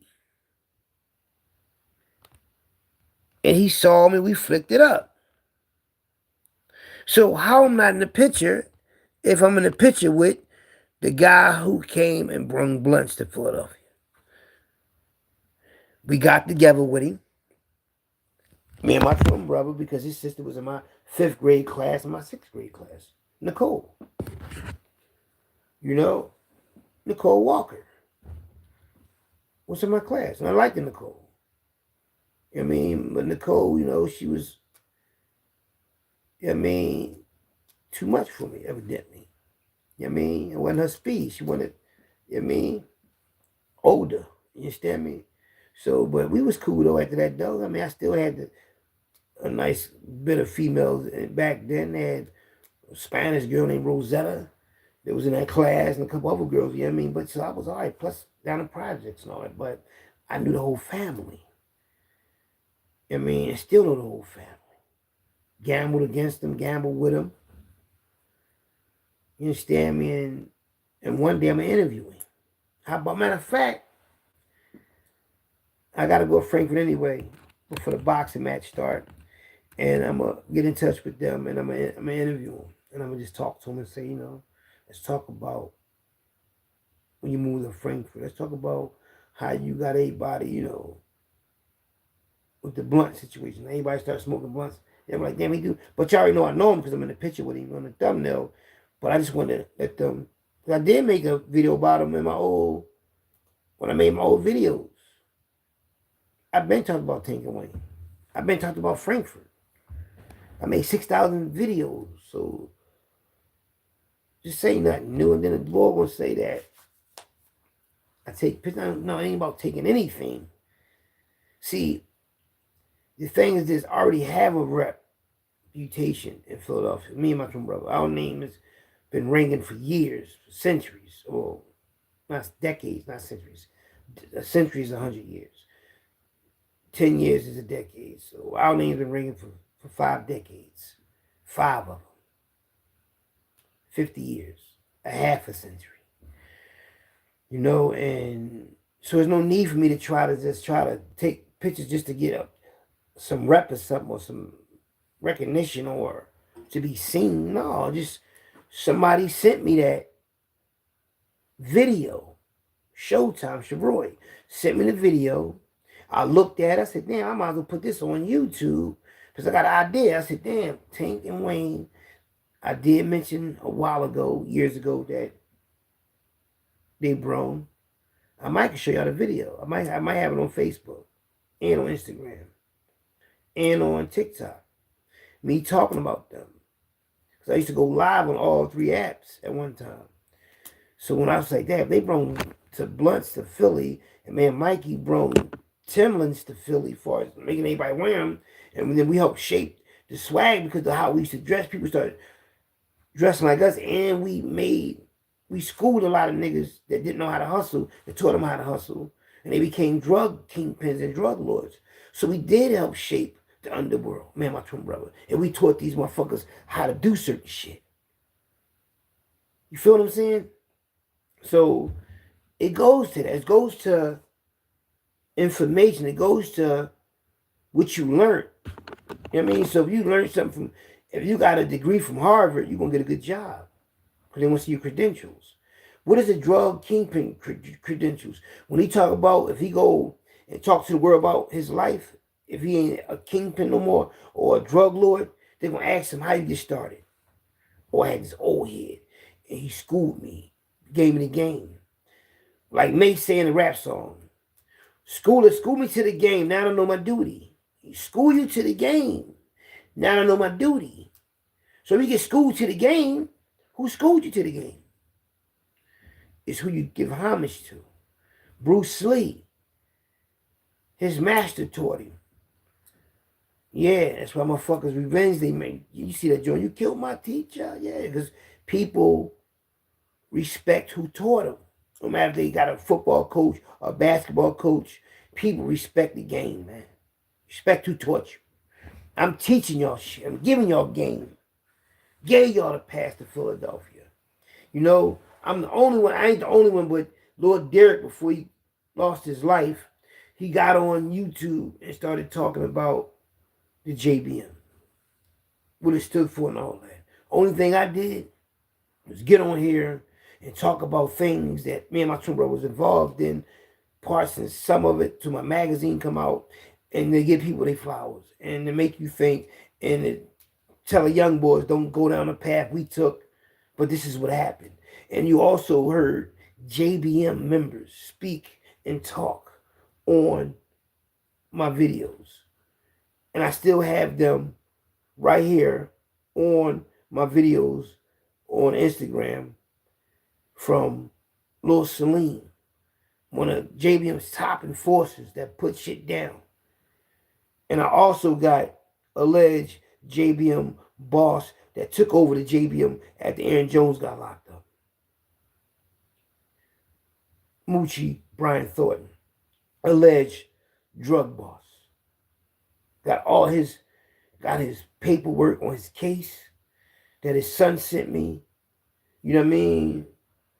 Shorty Hawk lost his life. He only had a few years to go. You know, and as I show y'all the video, and right here, man, a lot of y'all. I'll show y'all something. Oh, man, look at this, man. This is my Instagram page. This is me. Y'all see that's me, right? Y'all see how I look, right? This me in my basement, right? Listen to this. What that say? Alleged ex JBM crime boss Brian Moochie Thornton, an alleged top enforcer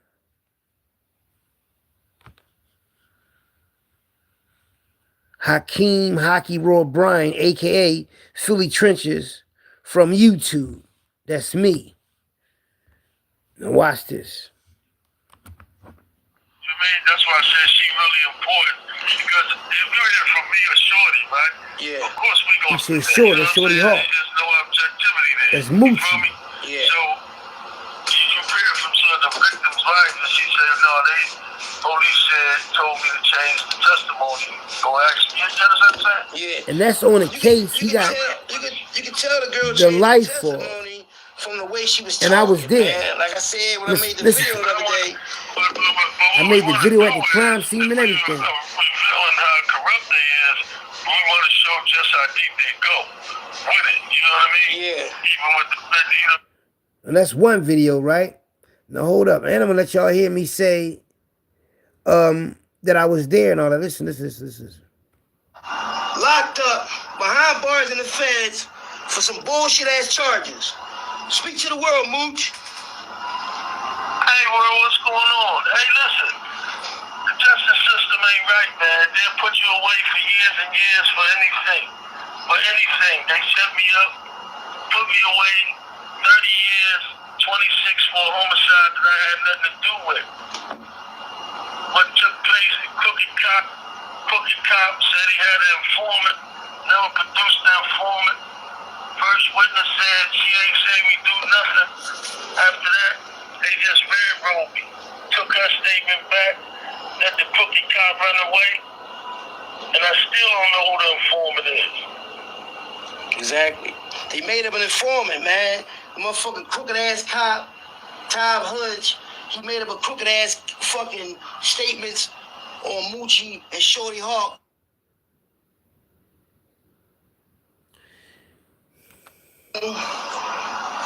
Locked up behind bars in the feds for some bullshit ass charges. Speak to the world, Mooch. Hey, world, what's going on? Hey, listen.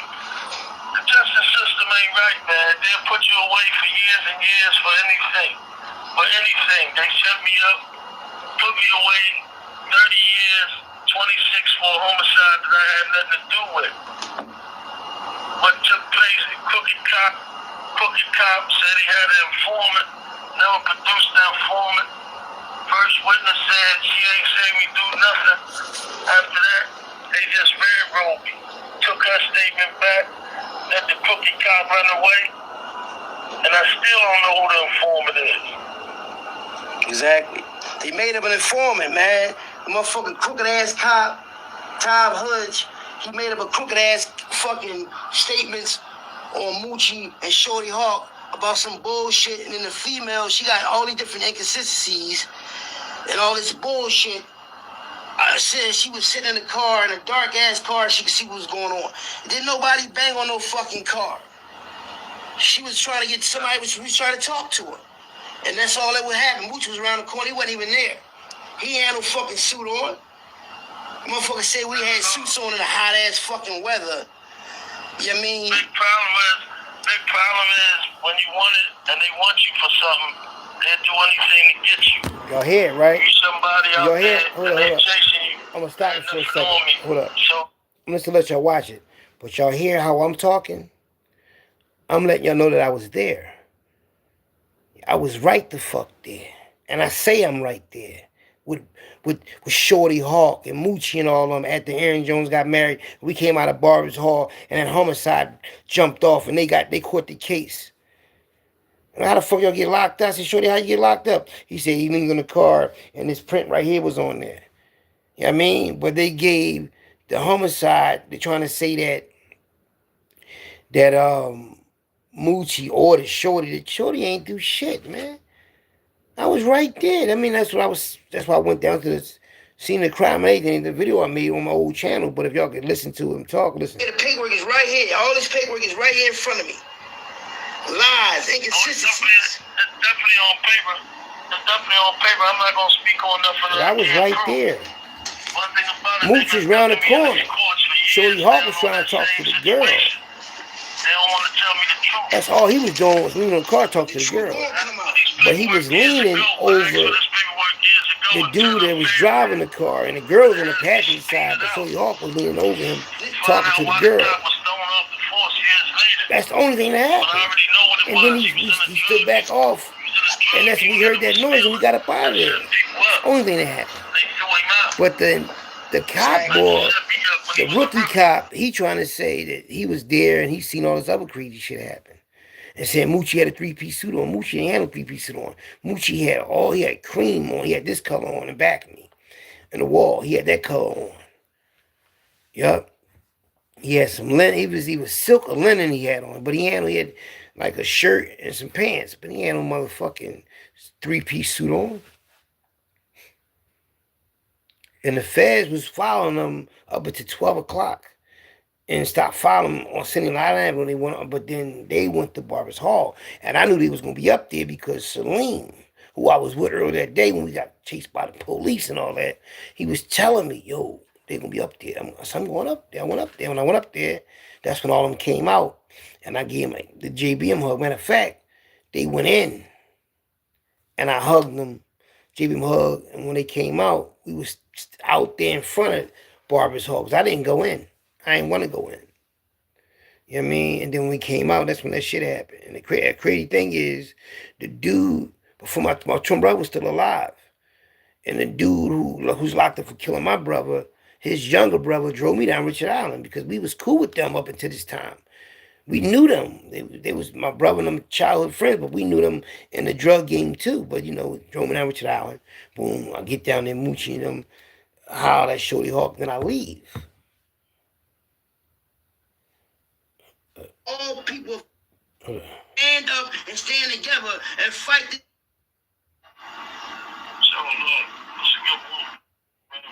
You know what I mean? 'Cause I was right But I there. already know what it was. He was in a drug unit and was stealing and setting people up. They threw him out. Exactly. Like he set me up when he was a rookie. And the only reason why we got this And the paperwork is we cop had to that sit got and him locked pay up, for the paperwork. they fired him. Yeah. And He I like ain't a the guard only or one something sitting at like Temple. this. We gotta start somewhere. And I've been trying to help him get out of jail, sending him money and everything. Nigga, somebody, how the fuck I'm gonna do They this? won't keep the black man away all these years away from the family. But that's the whole plan about the situation. His wife, sister, We got real leaders, It's man. We going got my a twin real brother, leader Mikey. that's locked up, man. They Right? snatch our men and how he met lock them her, up we and went there with railroad them skates. Me and Mikey, we met him until up we there. wake up one day and realize She ain't because of the thought technology me and we Mikey got knew out me. here now, we got access She went to visit to over information Holmesburg. to He prove like, our innocence. Mikey, that's my Prove the right-hand man. corruptions and He's City family. Hall, all around the United States, all these black Next men thing you know, incarcerated, Sister locked Dickie, up Mikey, for next thing you bullshit. know, family. Enough is enough. Streets Free the know. men. And it Streets know. ain't just about me. It's about correcting the system.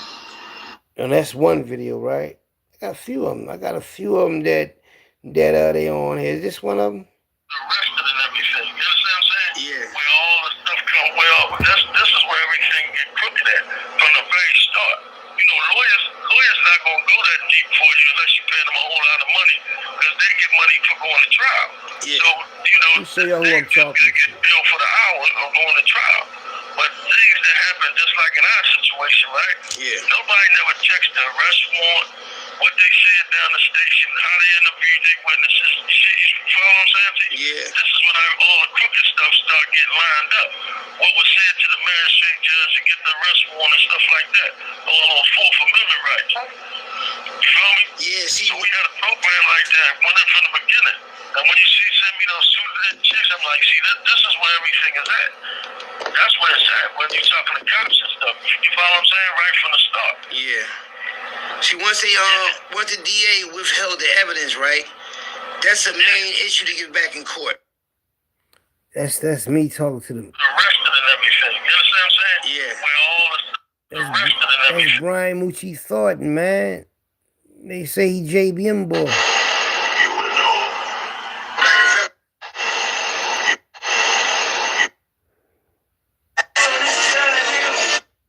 Hold on, what's that one? You understand what I'm saying? You can tell the girl changed her testimony from the way she was talking, man. Like I said when I made the video the other day. But what we want to do is, if we revealing how corrupt they is, we want to show just how deep they go with it. You know what I mean? Yeah. Even with they played off of her emotions at that point. You know what I mean? Yeah. You can tell that they probably wrote it down themselves because the way we talk, right? And the way it's worded, you can tell that this girl didn't say that. Just like they did sitcoms, and they be just forcing words to try to make it seem like that's how we really act. But you could tell that the girl was coerced because she said she got out of the car and she calmly walked to the gas station, right? It wasn't even no Texaco, around there, no Texas gas station. She said, no, usually when some shit like that happen, a person that scream, they get loud. They be all disembobulated. So this girl, she had too much of an accuracy, and all they statements was accurate, saying the same exact thing. Same exact thing. Right, and that's what you want to show them. You see what I'm saying? No, how do everybody saying that?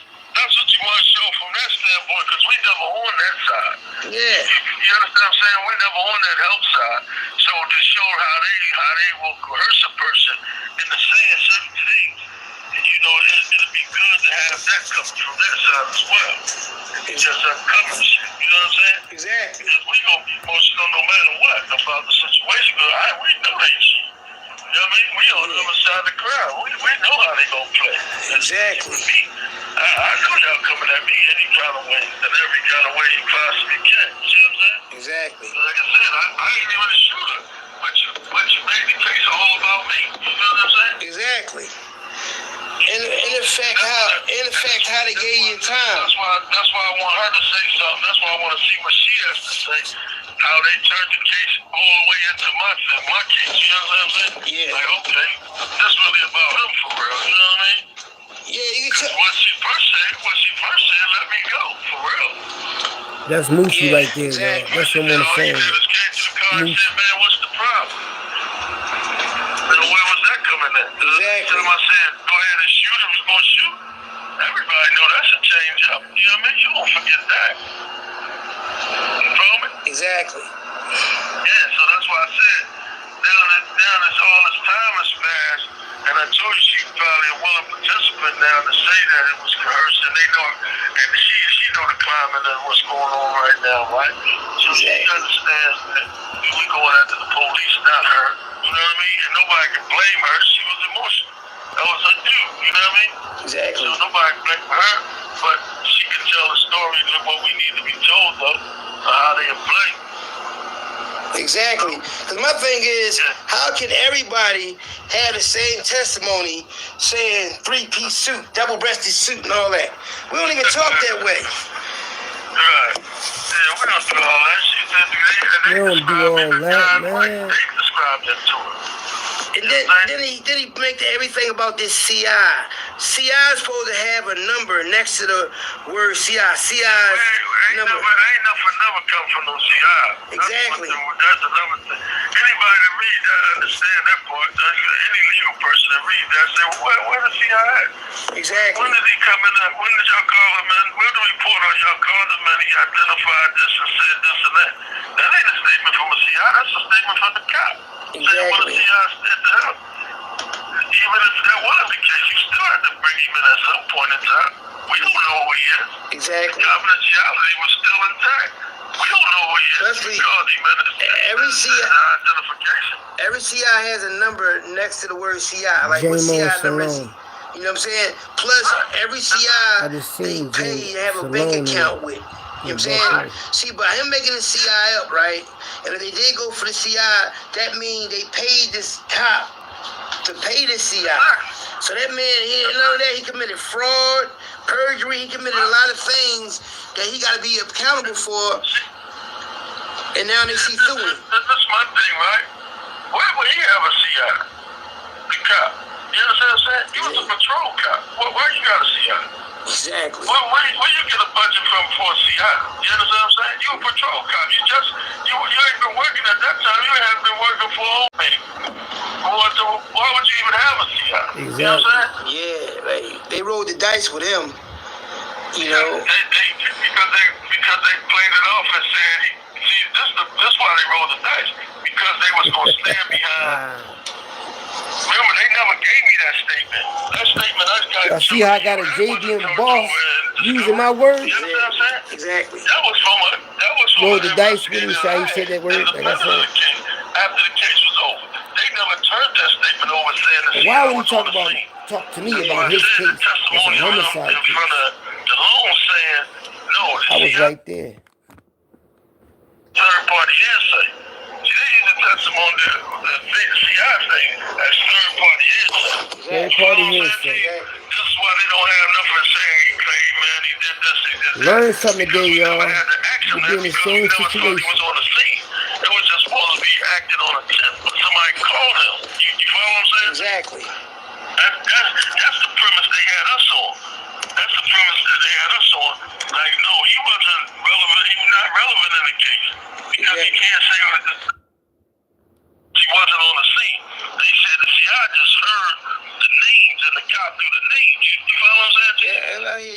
they did. This why the CI thing never came up. Because we never had the state. Y'all never turned over that 2021. particular statement saying he was on the scene of the crime. Exactly. Statement that you got. They never turned that over at Discovery. You had to pay We for would that. have been through this already. You follow They me? withheld important evidence that would have exonerated both of y'all. Exactly. Because like I told you, even one or two things. This call is from a federal prison. When I first challenged it, either one or two things is happening here. Either the CI said something that exonerated me, or there's no CI at all. You understand? Or he don't exist. Because why, if he said something that would Lucy put right me there, in y'all. deeper water, where's the statement at that? That's what I'm You know what I'm saying. saying? Where's that statement at? Then he don't exist. You understand what I'm saying? You can't have it both ways. Yeah, you can't have it both ways. You gotta play fair, man. You know what I'm saying? Really? They have to play fair, I mean, man. you gotta play fair, but like I said, the problem they gonna have with that statement, remember that when you telling people this statement that they looking at was never turned over to us. Yeah, You follow what I'm saying? they withheld very This important Brady, evidence. that case right there, that statement right there is Brady material without even reading it. You understand what I'm saying? Brady material. That statement was never even turned over to us. To say that was the CI on the scene or not. You know what I'm saying? Exactly. Plus, you That gotta just face your reveals what was on the scene, who was on, that he was on the scene. Yeah. And that's why I said, when you get the testimony from Judge Malone, when he said, then you will see where they perjured themselves. You see what I'm saying? And the prosecutor supported to perjure testimony. Because then you're going to see where you say, we say, well, where's the CI? When did the CI identify? You say, no, the CI is not on the scene. And then we get into an argument about what you talking about, third-party hearsay? You follow what I'm saying, G? Exactly. About who, because the case came up with, well, who was identifying porn? You see what I'm saying? Because she didn't never identify me from a photo array that they wasn't supposed to use. Exactly. They used the bullet to him, but they wasn't supposed to use, but she never identified me in there. And they try to say, well, he ain't in there. That's what you talking about. Every law enforcement in the city got him as number 2. Why wouldn't he be in the book? Exactly. Plus, You know what I'm saying? plus the way they did you, man, they to get that arrest warrant, they had to believe that there was a CI.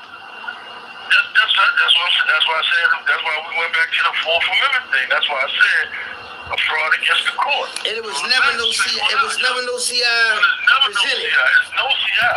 See, and that's why I said they never revealed that statement speaking on the CI. You see what I'm saying? Exactly. Only time the CI was spoke on was on that stand. And then when they spoke on him, they just said, no, he just heard what was said. He wasn't on the scene. But what did that statement say? He was there when he saw such and such. You see what I'm saying? Exactly. Now, even they just wrote it out and said, no, we can't get that up. You feel what I'm saying? Exactly. After we came to the court, he said, no, you can't. We got to back up off the CI shit. You see what I'm saying? Him being on the scene, and they never gave us that statement. Exactly. You know what I mean?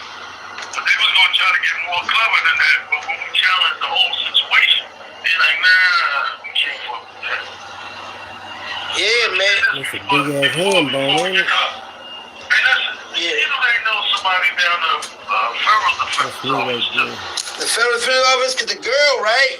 The girl, she I had emailed her, and I think she worked down there too. But the card, I gave somebody the card, but I wrote the information down. But girlfriend, man, she about her work, man. She from Defender Association of Philadelphia, Yeah. 1441 Sampson Street. So she from there too. You know, I'm a Federal defender's office? yeah, that's 1441 Sampson Street. Is that the federal defender's office? No, I think that might be probably just the state. I'm gonna see if they know somebody down the federal defender's office. All right, I'm Get you in contact with somebody. Because this case, and this is another reason why I'm trying to get this case. This case affected this case that I'm sitting here on. Yeah, You know what I'm saying? exactly. Like they used that to bump me my points up.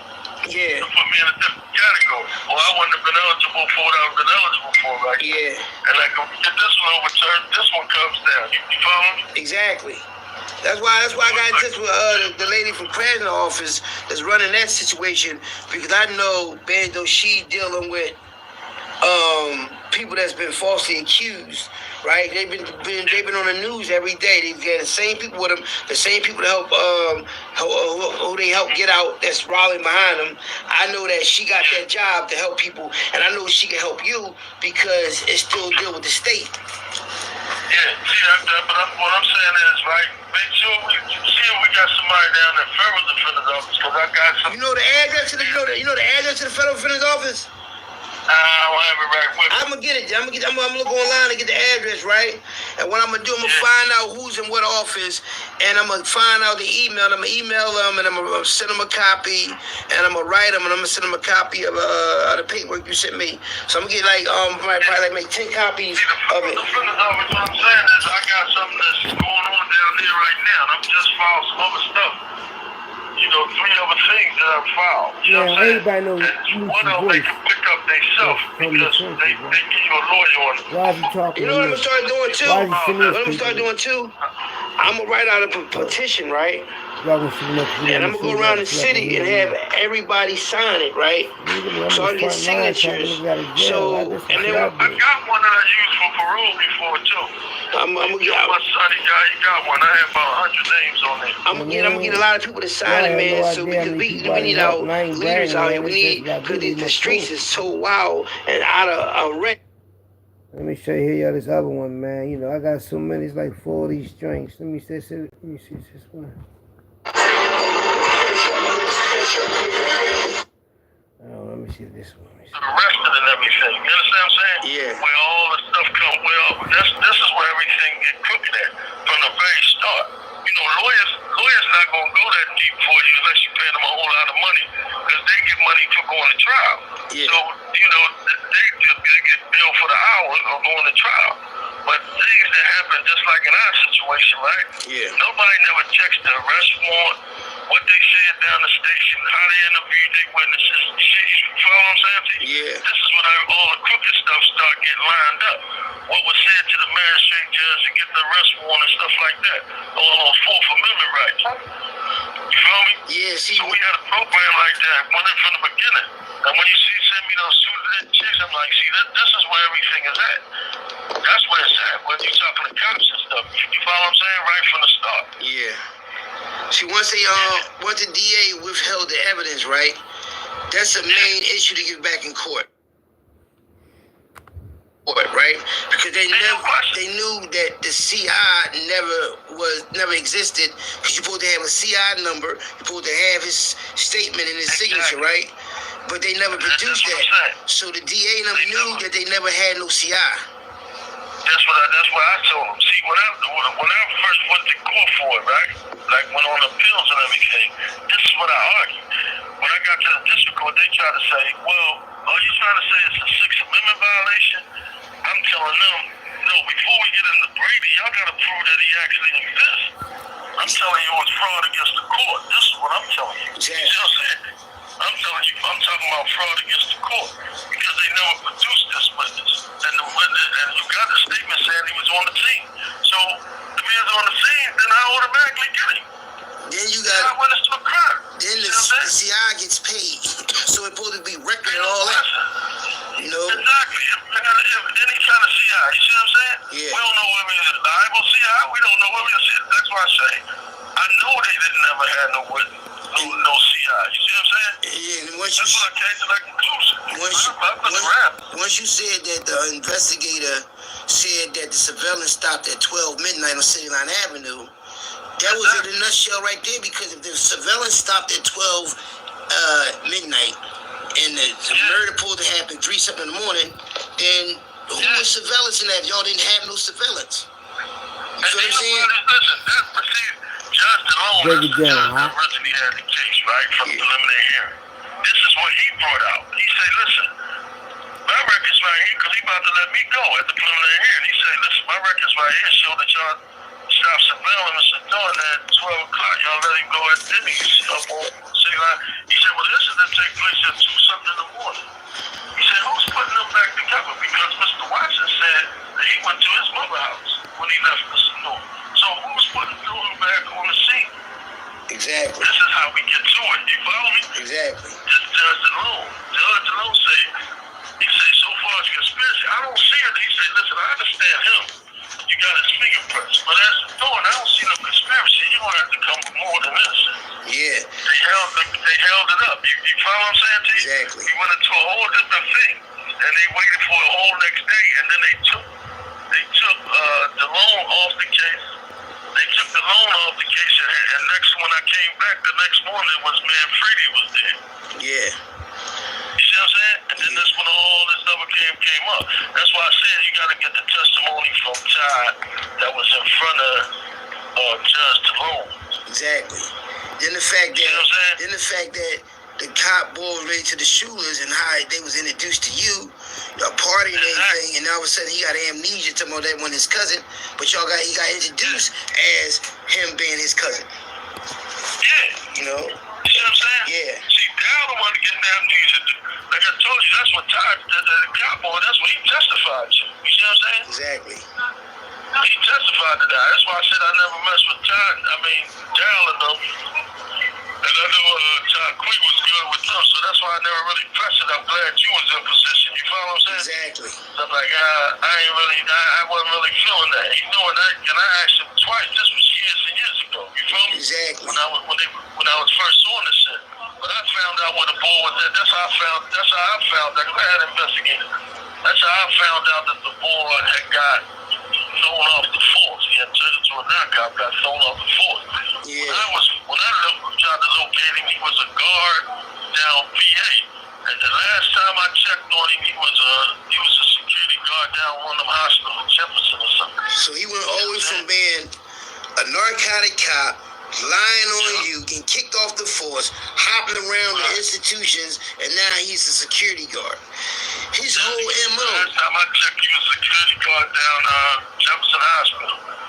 Yeah, that's how I get to the, because I tried to get the records from Internal Affairs, and they said, no, we can't tell you why he was thrown off the force. You see what I'm saying? Yeah. You need a subpoena for that. You know what I mean? Well, yeah, but all that's going to come out because now we're going to have these investigators and everybody on this team, everybody working with us. You know what I mean? Everything will come full circle. Everything is going to come, and you're going to show a pattern. Plus, they already know how they doing the cops. So they ain't going to put up no resistance about it, and they not going to protect me. You see what I'm saying? See, once I knew he was thrown off the force, any implication that he did something wrong in my case, I know that they not going to do nothing for him. They're going to throw him to the wolves. They ain't going to protect him. No, hell no, you know that. You see what I'm saying? They're not protecting that. They're going to say, listen, first of all, like I told you, we got another case where y'all district attorney withheld evidence on me and Jay. You see what I'm saying? Exactly. For the jailhouse. This call is from a federal prison. Withheld statements in that case. You see what I'm saying? Somebody had already took the case. Y'all still trying to give it to us. Frog tried to take the case, but they tried to give it to me and Jay. Exactly. So y'all got sanctioned on that one. You feel me? Exactly. Y'all got sanctioned on that one. That's on the books. And now you got another one where you withholding evidence again on me. You know what I'm saying? With a crooked cop, come on. Exactly. Pattern too. You feel me? See, they didn't know he was this intelligent. You know what I'm saying? Yeah. They think black people. I mean, I understand why y'all was after me, but y'all cheated.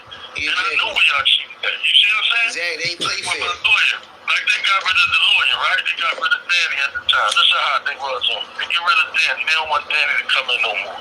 All right? Now, Danny take this last case that we on right now. This one here. So when I asked Danny, I said, listen, man. Just tell me he didn't want to get involved with the case when I get all the way down to this ID. And let me, am I on the right track?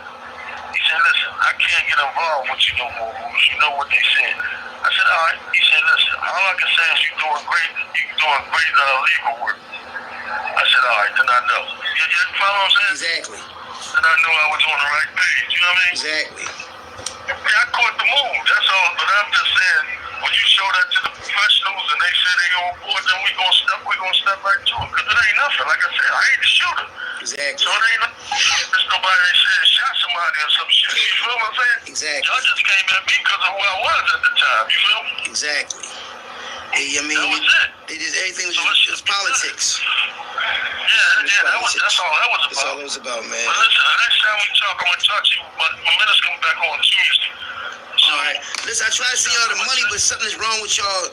Something's wrong with y'all, your system. You gotta try. You just gotta keep trying. All right. All right. I love you, man. Yeah, that phone call was from Bryant Moochie Thornton, and the thing is, I apologize to y'all because the phone call had 7 extra minutes on there, but I didn't push play. What we talked about earlier was about the fact that one of the cops that lied on Moochie and made up all this bullshit, he was related to Daryl Schuler and them. You know, because that's how they got introduced.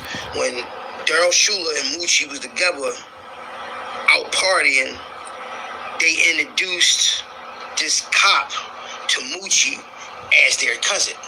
And then later on down the line, he acted like he got amnesia. Oh, that wasn't my cousin.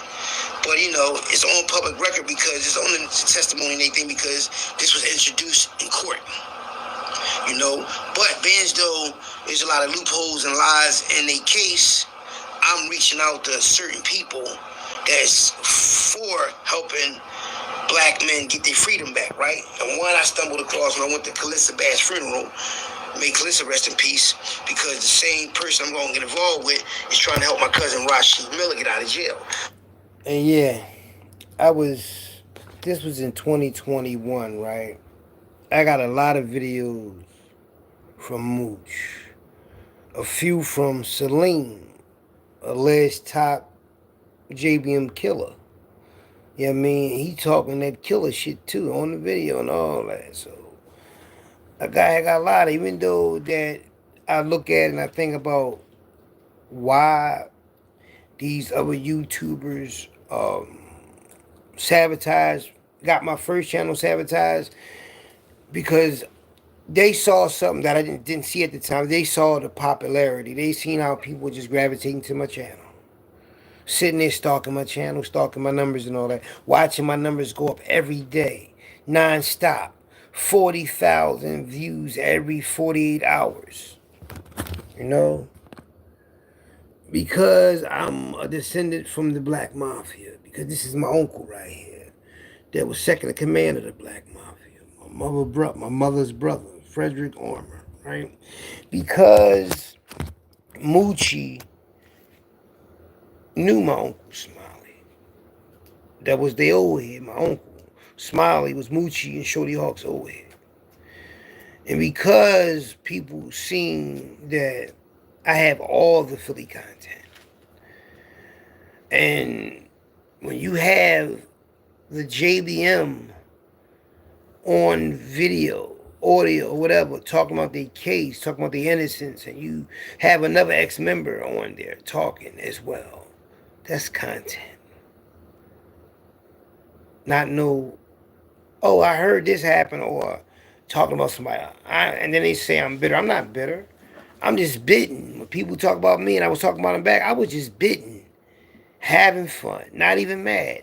They call me mad and mean and all that. Now, I'm not none of that. They don't know me. Because I get on here and talk my shit, they think I'm aggressive and y'all don't know me.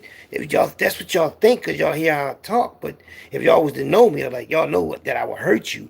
But y'all know it ain't going to be no talking when I come. So by I'm talking, I'm just talking because it's content. You know? I'm not worrying about none of these individuals on here because my whole thing is this. I'm on a different level. I have different aspirations. I have different dreams. I have different missions. Plus, I'm different. I'm a mobster. They lobsters. They want to be. They want to be a gangster. They want to be a mobster. They want to be thorough. They want attention. Real motherfuckers don't seek that. They just know they got it already. I already know I got attention. I know I had it all my life.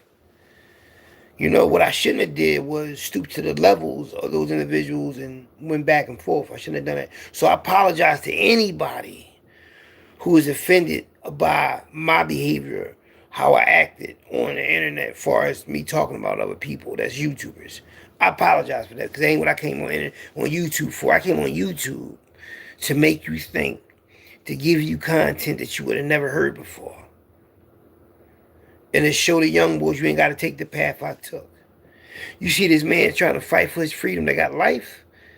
That could be you fighting for your life. And you can have somebody, your friend, or somebody in your circle trying to help you get out. This ain't a game. This ain't no laughing matter fighting them devils in that courtroom trying to get out of jail. I'm not like these other dudes doing shit for money. This they business. This is my hobby. I'm set for the rest of my natural life. I don't have to do nothing for the rest of my natural life. I'm not chasing after anything. I'm just enjoying my life. Doing that makes me feel good. I feel good doing this. That's why I do it. I don't do it because I want to be tough. I want to be seen. I'm trying to step on somebody's toes. And if people talk about me, let them talk about me. When they stop talking about me, that's when you worry. When people stop talking about you, when they forget who you are, that's when you better worry. But if they talking about you and you in their mind, you relevant. Before, ain't nobody know my name. Like far as the internet goes, the internet world. Well, they knew me as far as other apps. Facebook, TikTok, and Instagram. They knew me over there. But I'm talking about as far as being in this world. This app world. I was on here just listening to these guys talk. About other people. Other names that, you know that they talk about people so you can get to know these other YouTubers, right? And all these celebrities. So this is how I got a chance to know a lot of them by listening to these guys talk. And I said, okay, I'm doing here in a minute. It's like in the crack. It's like in down Kensington. Didn't nobody know me down there. Till they know me. I said, they don't know me yet, but they're going to get to know me. And I'm going to be on top of the food chain. And I was down on top of the food chain. Went from hand-to-hand selling dope to driving a luxury Lexus. Giving out the work. Picking the work up. I got on YouTube, but nobody to the YouTube world until now, they can't stop talking about me. So I accomplished mines. How many people can say they accomplished? See, they keep trying to get bigger than what they are. They don't realize they accomplished a lot. I'm cool. I'm cool. Because you know why? Because I realized what I did. Opened up doors, changed lives, and made people think. Took people back down memory lane. Had the Black Mafia call my phone. My uncle and them, yo, stop talking about us. Because we going to go on CNN and talk about it. All right. Damn, is that serious? See what I'm saying?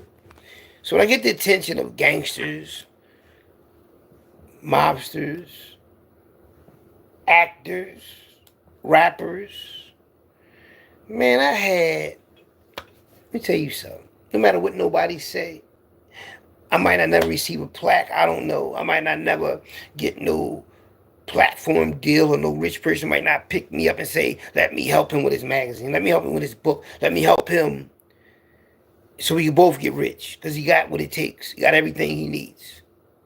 If I don't receive none of that, at least Forrest Whitaker, the actor and movie producer, at least he made a comment on my channel. At least he watched me talk about this Philly trenches, about the gangsters and mobsters. At least he watched me. And it's like an honor for him to make a comment on my channel and tell me that. And I realized why he did it. Because he's making videos about the Black Mafia in Harlem and in Philly and in Jersey. So I feel good that he acknowledged me and my channel and actually commented. I mean, that's heck of an achievement. Forrest Whitaker is one of my best actors. You know why he's watching me? Because he's going to probably try to put some of my ideas inside his movies. He might want to meet me to give him some ideas and some pointers of what really went down. Like, come on, I'm going to reach out to him. I go to New York, whatever, I'm going to go reach out to him. Forrest Whitaker, though? Because he know that I was around all these brothers when I was a young boy. You think these brothers, you think I went around and know how I was around all of them? They used to come to the masjid. They always at my uncle's funeral. They always at Sister Claire Muhammad. So you understand something. when I was going to Sister Clan Muhammad, putting my shoes in that big white bag, that big see-through plastic bag, the Black Mafia, they sat in the front. And I used to sit in the back sometimes. I was a little kid, but sometimes I'd go up in that front, put my heel to heel with the brothers, and sometimes I'd go there with my father. My father was in the Nation of Islam too. But I don't know if my dad was a Black Mafia member or not. Because if you think about it, the Black Mafia joined the Nation of Islam and all them gangsters knew each other. And then a lot of his old Valley homies that was in the Valley with my dad, because my dad ran the Valley, a lot of them was locked up with Ronald Harvey for them drownings of them people, and them 8 people being massacred. The Manafi people, Muslims. So I don't know, but I know I was around them brothers. Yeah. But the thing is, why get jealous of them? But you know what I realized though? Through history. Even Moses. Y'all remember Moses? The story of Moses? They said that Moses, that's what the Jews believe in, right? Who was jealous of Moses? The Pharaoh's other son, right? Remember when Moses got taken in, he was favored because he was more, I think, he had swag. I guess he had what it took. So they got jealous. So they was jealous of him. Like Joseph, the father said, take a look after your brother. They dumped him in a well, and these people got him. And years down the line, he was around his rich family, and the man was happy to see his son. But the father said, what happened to your brother? They said, the wolves ate him.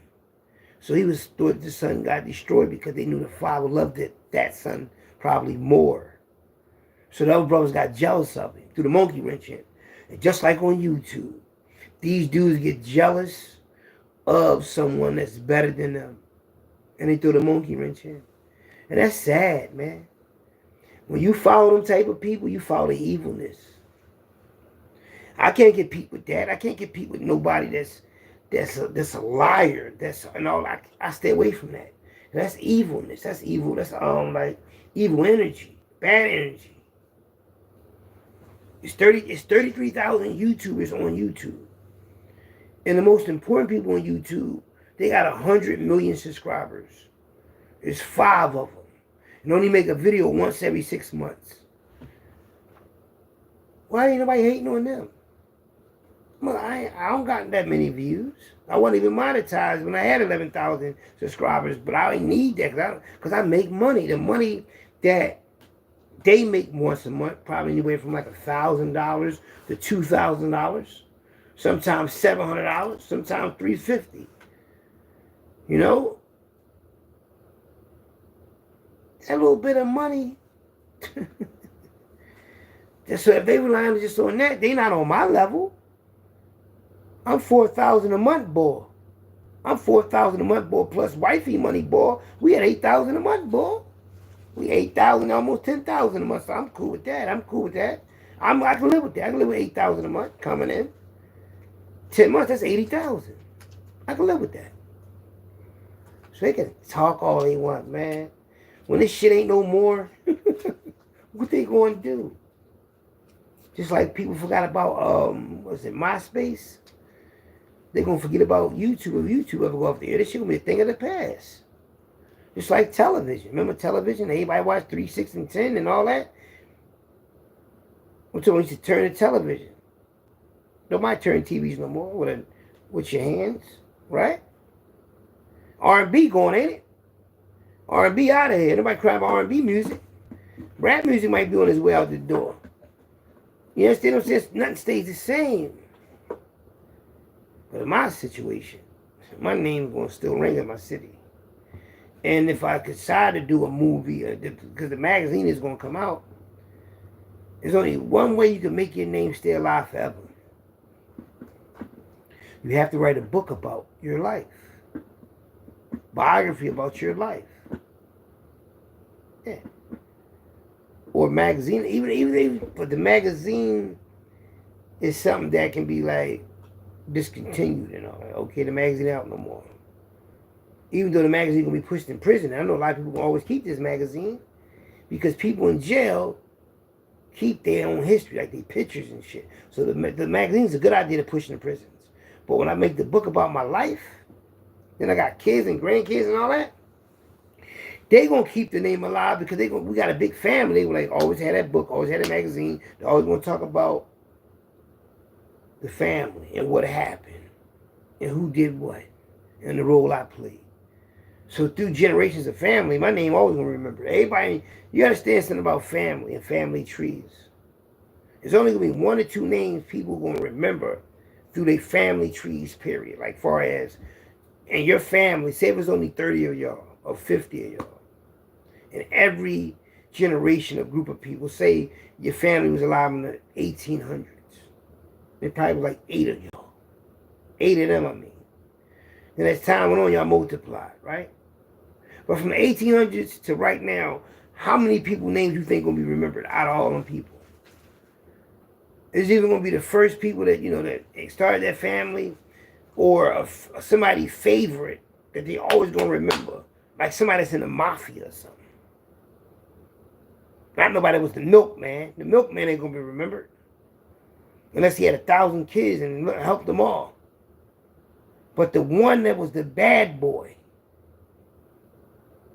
will be remembered. See, we will be remembered because we was the only twins for a long time in my family. Now we got little baby cousins that's twins and all that, whatever, but I mean, so, and my family in Baltimore, who I never met, they heard about our family in Philly, but they heard about the twins. Them badass twins. So, you see how you just learned something from me? So the thing is, in all these people, families, who be remembered? Like there's been a lot of people that had families out here since families existed. But every family don't be remembered, and everybody in a family don't have one person that's going to be remembered forever. Think about it. In the 1940s, it was families out here. And and they was black families, Puerto Rican families, white families. Well, not Puerto Rican families. Because Puerto Ricans didn't come over to Philadelphia until the 1950s, I think. That's crazy. Puerto Ricans didn't come to America in 1950. A lot of people don't even know that. That's deep, ain't it? So before they had Puerto Ricans in this country, it just was blacks and whites, right? Well, Indians too, right? Same thing. And how many of them is remembered? Even in the white families. So people exist and they might not never be remembered at all. So a lot of people exist for no reason. Just to be extras in a somebody movie that will be remembered. And I'm not just saying it to be sarcastic or anything like that. But if you go to the airport, right? And you're filming yourself. And you're filming a biography about your life. Everybody at the airport is extras in your movie. Even in your life. Everybody's extras unless you know them. Even if you meet somebody for the first time, right? You can always run into them again if they're from like the same neighborhood. Even if you get a car. Driving down the street. Soon you buy that car, you're going to see that car everywhere you go. But before you bought that car, you never even noticed it. You ever notice that? That's how I think. That's why I really believe that our mind, we live in I really believe the truth about living in stimulations. I really think that everything really is an illusion. I think that everything happens because of the way you think. You make it appear. You make something be noticeable. Like I'm about to share something with y'all that a lot of y'all might not never pay attention to, but I want y'all to pay attention to this. When you watch a movie, right, or a TV show, right, start watching the stuff behind, like, say how you watching me, start watching stuff behind me, and all of those stuff like that. Even if you watched the movie before. Say if you watched the movie before, watch it again, but this time you watch it, look at everything behind the people that you're watching. And watch how different that movie be, and watch how many things that you missed out on from the first time. For instance, if you watch something for the first time or the second time, you're like, damn, I didn't know them people was behind him. I didn't know that lady was walking that dog. I didn't know there was somebody behind him that had a blue hat on or some shit like that. And the reason why I say that is because our mind moves so fast that we forget the things that we really see. That's why our memories is so short. Think about it. Look at what time it is right now. Now, try to remember everything you did since you woke up this morning. Remember the first thing you did? You know what I mean? Like, you remember every little thing you did. You don't. You don't even know if you put your hands in your mouth or not. You know what I mean? There's a lot of things you don't even realize you did. You don't even know if you scratch your head, scratch your arm. Sometimes you might even be conscious you're scratching your leg. Or you reading a book or something.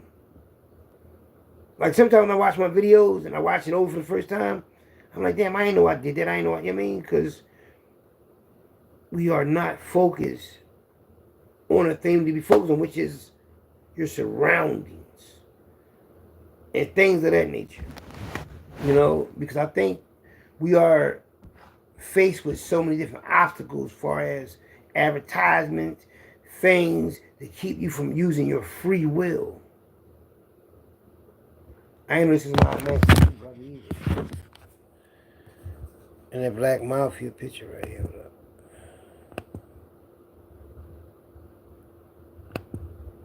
Hold on, I don't know that picture. I just seen it. Here you go, right. This picture right here. This picture right here. Not just, I'm about to show y'all something real fast. This my Aunt Maxine brother. My mom told me that the other day, and you know it. See, my mom, like, she started telling me shit about the Black Mafia that she never told me before. And I'm like, damn, there's a lot of shit I don't know, man. Like, and the thing is, it's like a lot of shit they probably didn't want to tell us, but they knew that we was going to be next as far as being in the Mafia when we got older, right? Now, my mom brother right here, look. Now, that's what Tobin's in when that shit happened, when Fat Pat and them got locked up for that. I seen that Black Mafia photo that I wanted to show y'all real fast. That's when the boy got killed down Richard Island.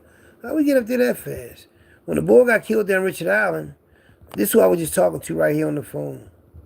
I'm going to show you the picture of Moochie in a second. And that Black Mafia, the whole Black Mafia boys. And I think there's another picture that I wanted to show y'all that popped up. But this picture right here, Moochie, is who I was just talking to on the phone. Because when I ran from youth foster camp, that's when Moochie had just, well, that's when the boy got knocked off. Bucky. Buck got knocked off. But this is who I was talking to. I was talking to Moochie on the phone, right? And his girl Alice, the red bone John right here, Fly John, her sister was messing with my twin brother Mikey. So just imagine when Mikey was getting them visits, when he was the house correction, just imagine her and her sister coming to visit Mikey, right? And the guards that he liked it, started getting smart with him, they had to work the visiting room. And they see these red bones come in the visiting room with long hair, with ostrich skin, red boots on, fur coats, minks. Come and see my brother. And he was fucked up about that. Because one thing I learned about women are intimidated by other beautiful women. Other fly, beautiful women. If a woman see another woman that's really fly and beautiful, she'll get intimidated by that. She'll be intimidated by it. Or she'll admire it. And I never would have knew that if it wouldn't have happened to me in my face. Yeah. In 05, when I was getting all that money, right? One of my young girls I had with me from North, I started messing with well, I wasn't messing with at the time. That's what it was off and on, but I was in the after hour. I took to this after hour. Matter of fact, I told her to come up the after hour I was at, too. But she go, and I got the other shorty with me, and she was intimidated by her. So when she pretty, I swear to God, she would not come over in near me. She just said she real pretty. And then I realized she was intimidated by her. She started treating me different and everything. Because she thought she was like, you know how some people think they real pretty until they see a pretty female. It was like one of them tips. You know what I mean? But see, the thing is, Always had pretty females because I couldn't bring nobody ugly around my mother. No, my mom and them, they all pretty women. They not gonna let me bring no monsters in the crib. You know, back in the day, man, I'm trying to look for this picture for y'all. Richard Allen. That's when the bull got killed down Richard Allen. The bull got killed down Richard Allen, him right here. I remember him too. Yup. But I didn't know he was in the M. Did I know he's in the M? But I knew him though. He got killed down the projects. Down Richard Island, right here. This is Richard Island right here though. Y'all see these little poles right here? I backed my brother Carbon to this pole right here, and his shit went in like a V. I ain't know he was mad at me though, but I'm the one got you your connect. The connect would have never messed with him if the connect didn't know me. Alvin would have never messed with my brother, but my brother didn't make money. But see, you see how these bars is? These bars right here? See, if the police, say if you coming out of the project on this side, right? And you running this way, and the police chase you in the car. These poles right here, the police can't go inside this project because of these poles. They caught my twin brother Mikey though, because he had a long leather trench coat on, and he couldn't run in that coat. They got locked the fuck up fucking around. This one, Aaron got locked up in 89. I remember that though, because he had that Van Grat sweatsuit on. Van Grat. I think it was Van Grat and Travel Fox and Van Grat is what the JBM started wearing near the end. Near the end of the JBM falling apart, we started to go to wear Travel Fox and Van Grats. And it was just two stores called that we used to shop in like heavy. The Chameleon and the Zoo. The Chameleon sold this exotic, the Zoo sold these exotic clothes that had animal fur on it. Elephant skin, all type of shit, exotic, yeah, so we was fucking around like that in that fashion, and they had it in boys. I mean, but the girl that little Bucky was with when he got unalive was the same shorty I started dealing with in 91, the Madam John Etna.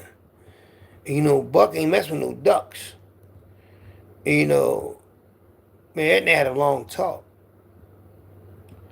Etna told me everything, you understand me? So, when he came outside with her, I guess he was just, getting busy. I don't know what he was doing with it, but I started doing it when I was 18. You understand me? And I'm going to just keep it, you know, to myself about, take to the grave about me and her conversations and all that, but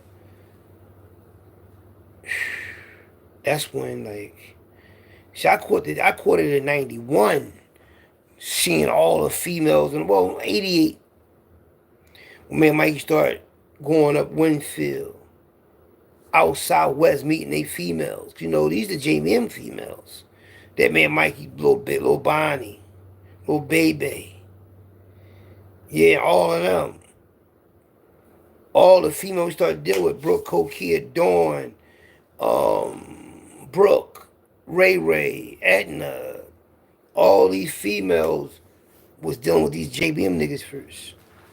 And man, Mikey started to meet them in different situations, and Mikey had like 4 or 5 of them. I had like 4 or 5 of them.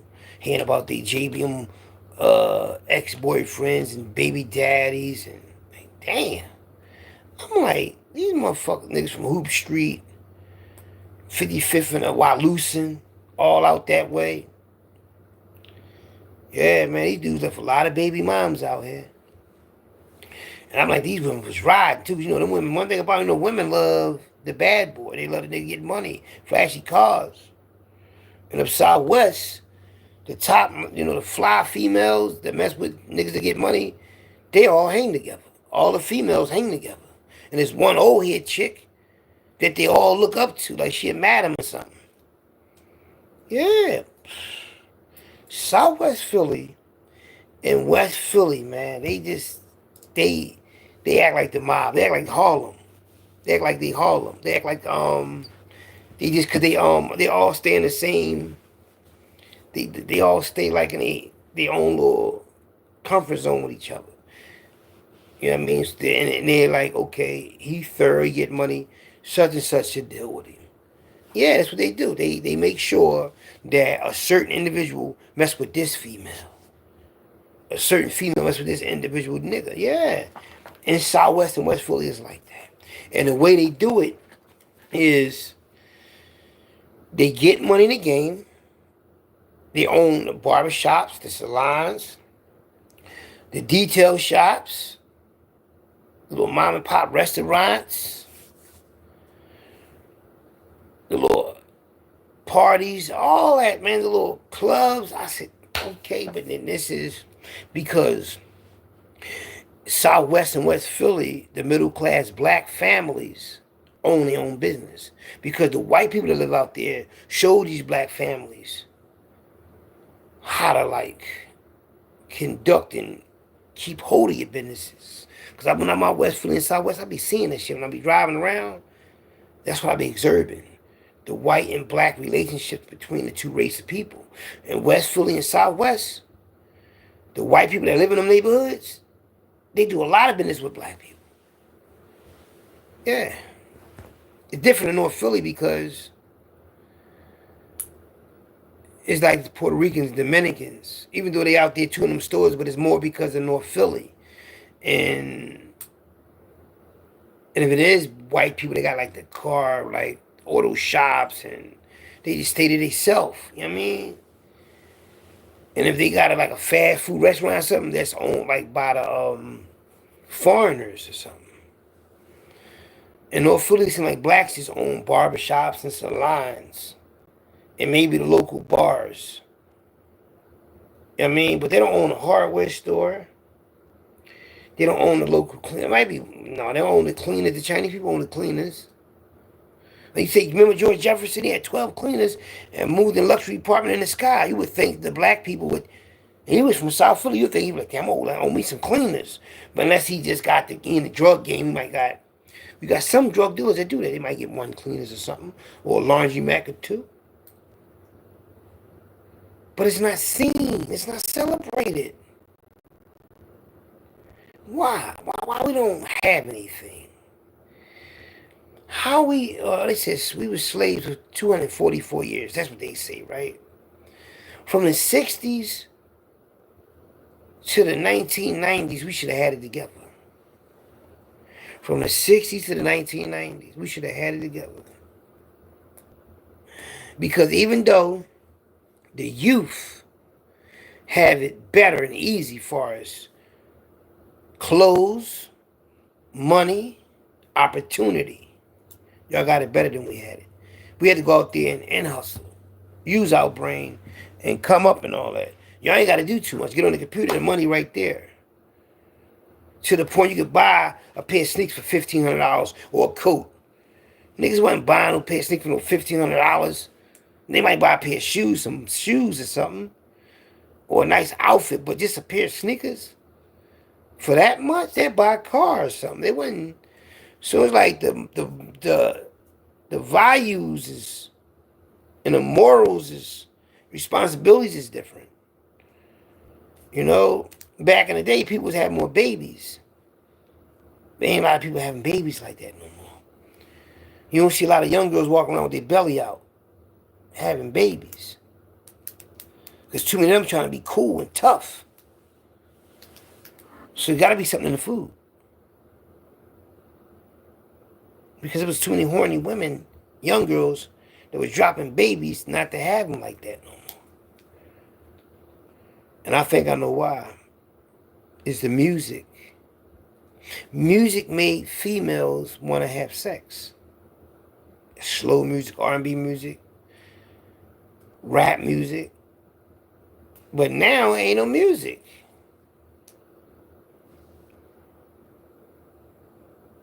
What we doing, y'all? What happened to us, man? We destroying each other individually, like indirectly,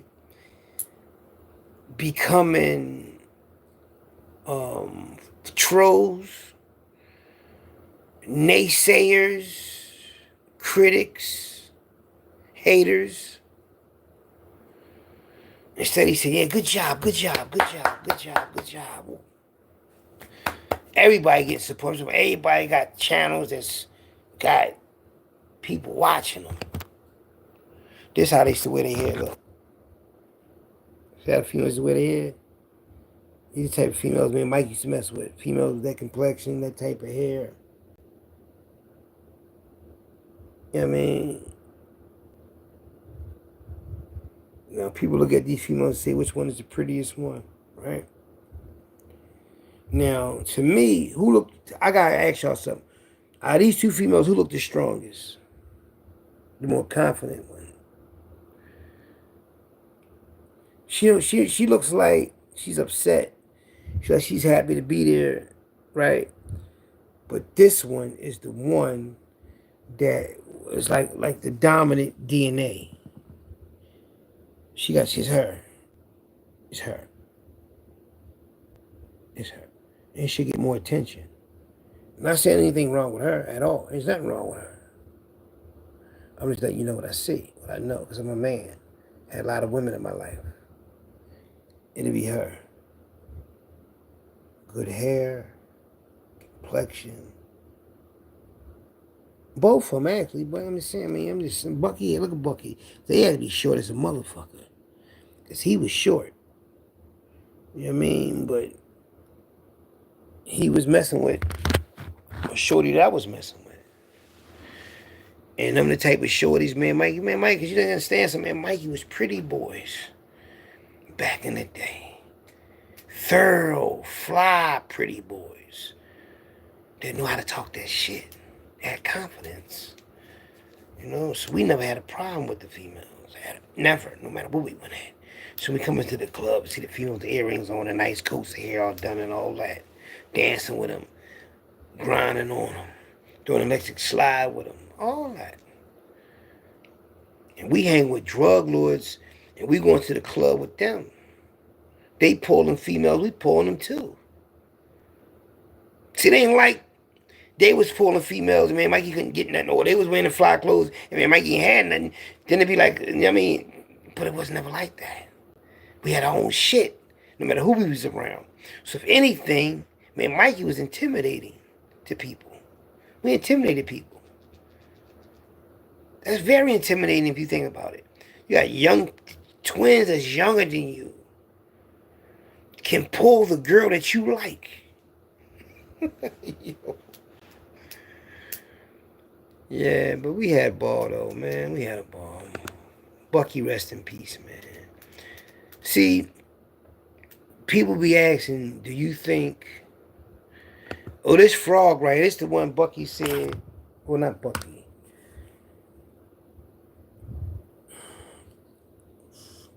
Frog... he was going to take the case. Instead of Aaron getting the case, he was going to take the case.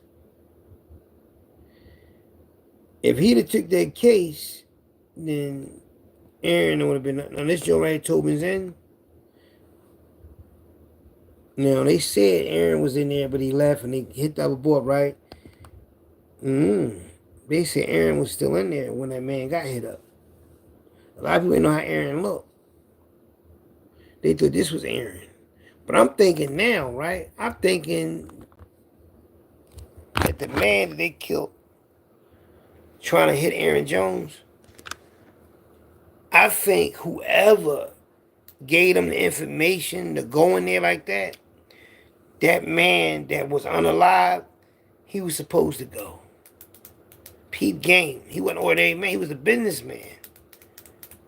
Getting a lot of money. A black man getting a lot of money. You don't think he's supposed to get eliminated in the corporate world? He a role model to Philadelphia. They don't want to see that. They don't want... Listen, let me tell y'all something. And this is any urban city with blacks in it. Right? We had television. We looked up to who? Scarface. Tucker and Miami Vice. Remember we used to watch Miami Vice? The Maseratis, the fast cars and all that. We used to watch shit like that. we was intrigued with that, right?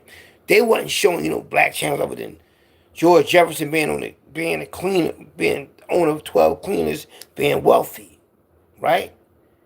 We had that, we had good times. The people living in the projects always got hard times, though. They called it good times, but it was really hard times. All they ate was open meal. All they ate was fucking open meal. That's all they ate was open meal. Right? And it was poor living in the project, right? But you would never see a TV show just like this black man right here, right? Oh, man, what happened?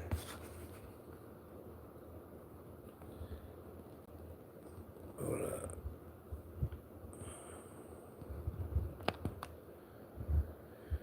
Now I'm about to show y'all what I picked up at on the man that they said they unalive that the tomb is in, right? Now the tomb is in, boy, right?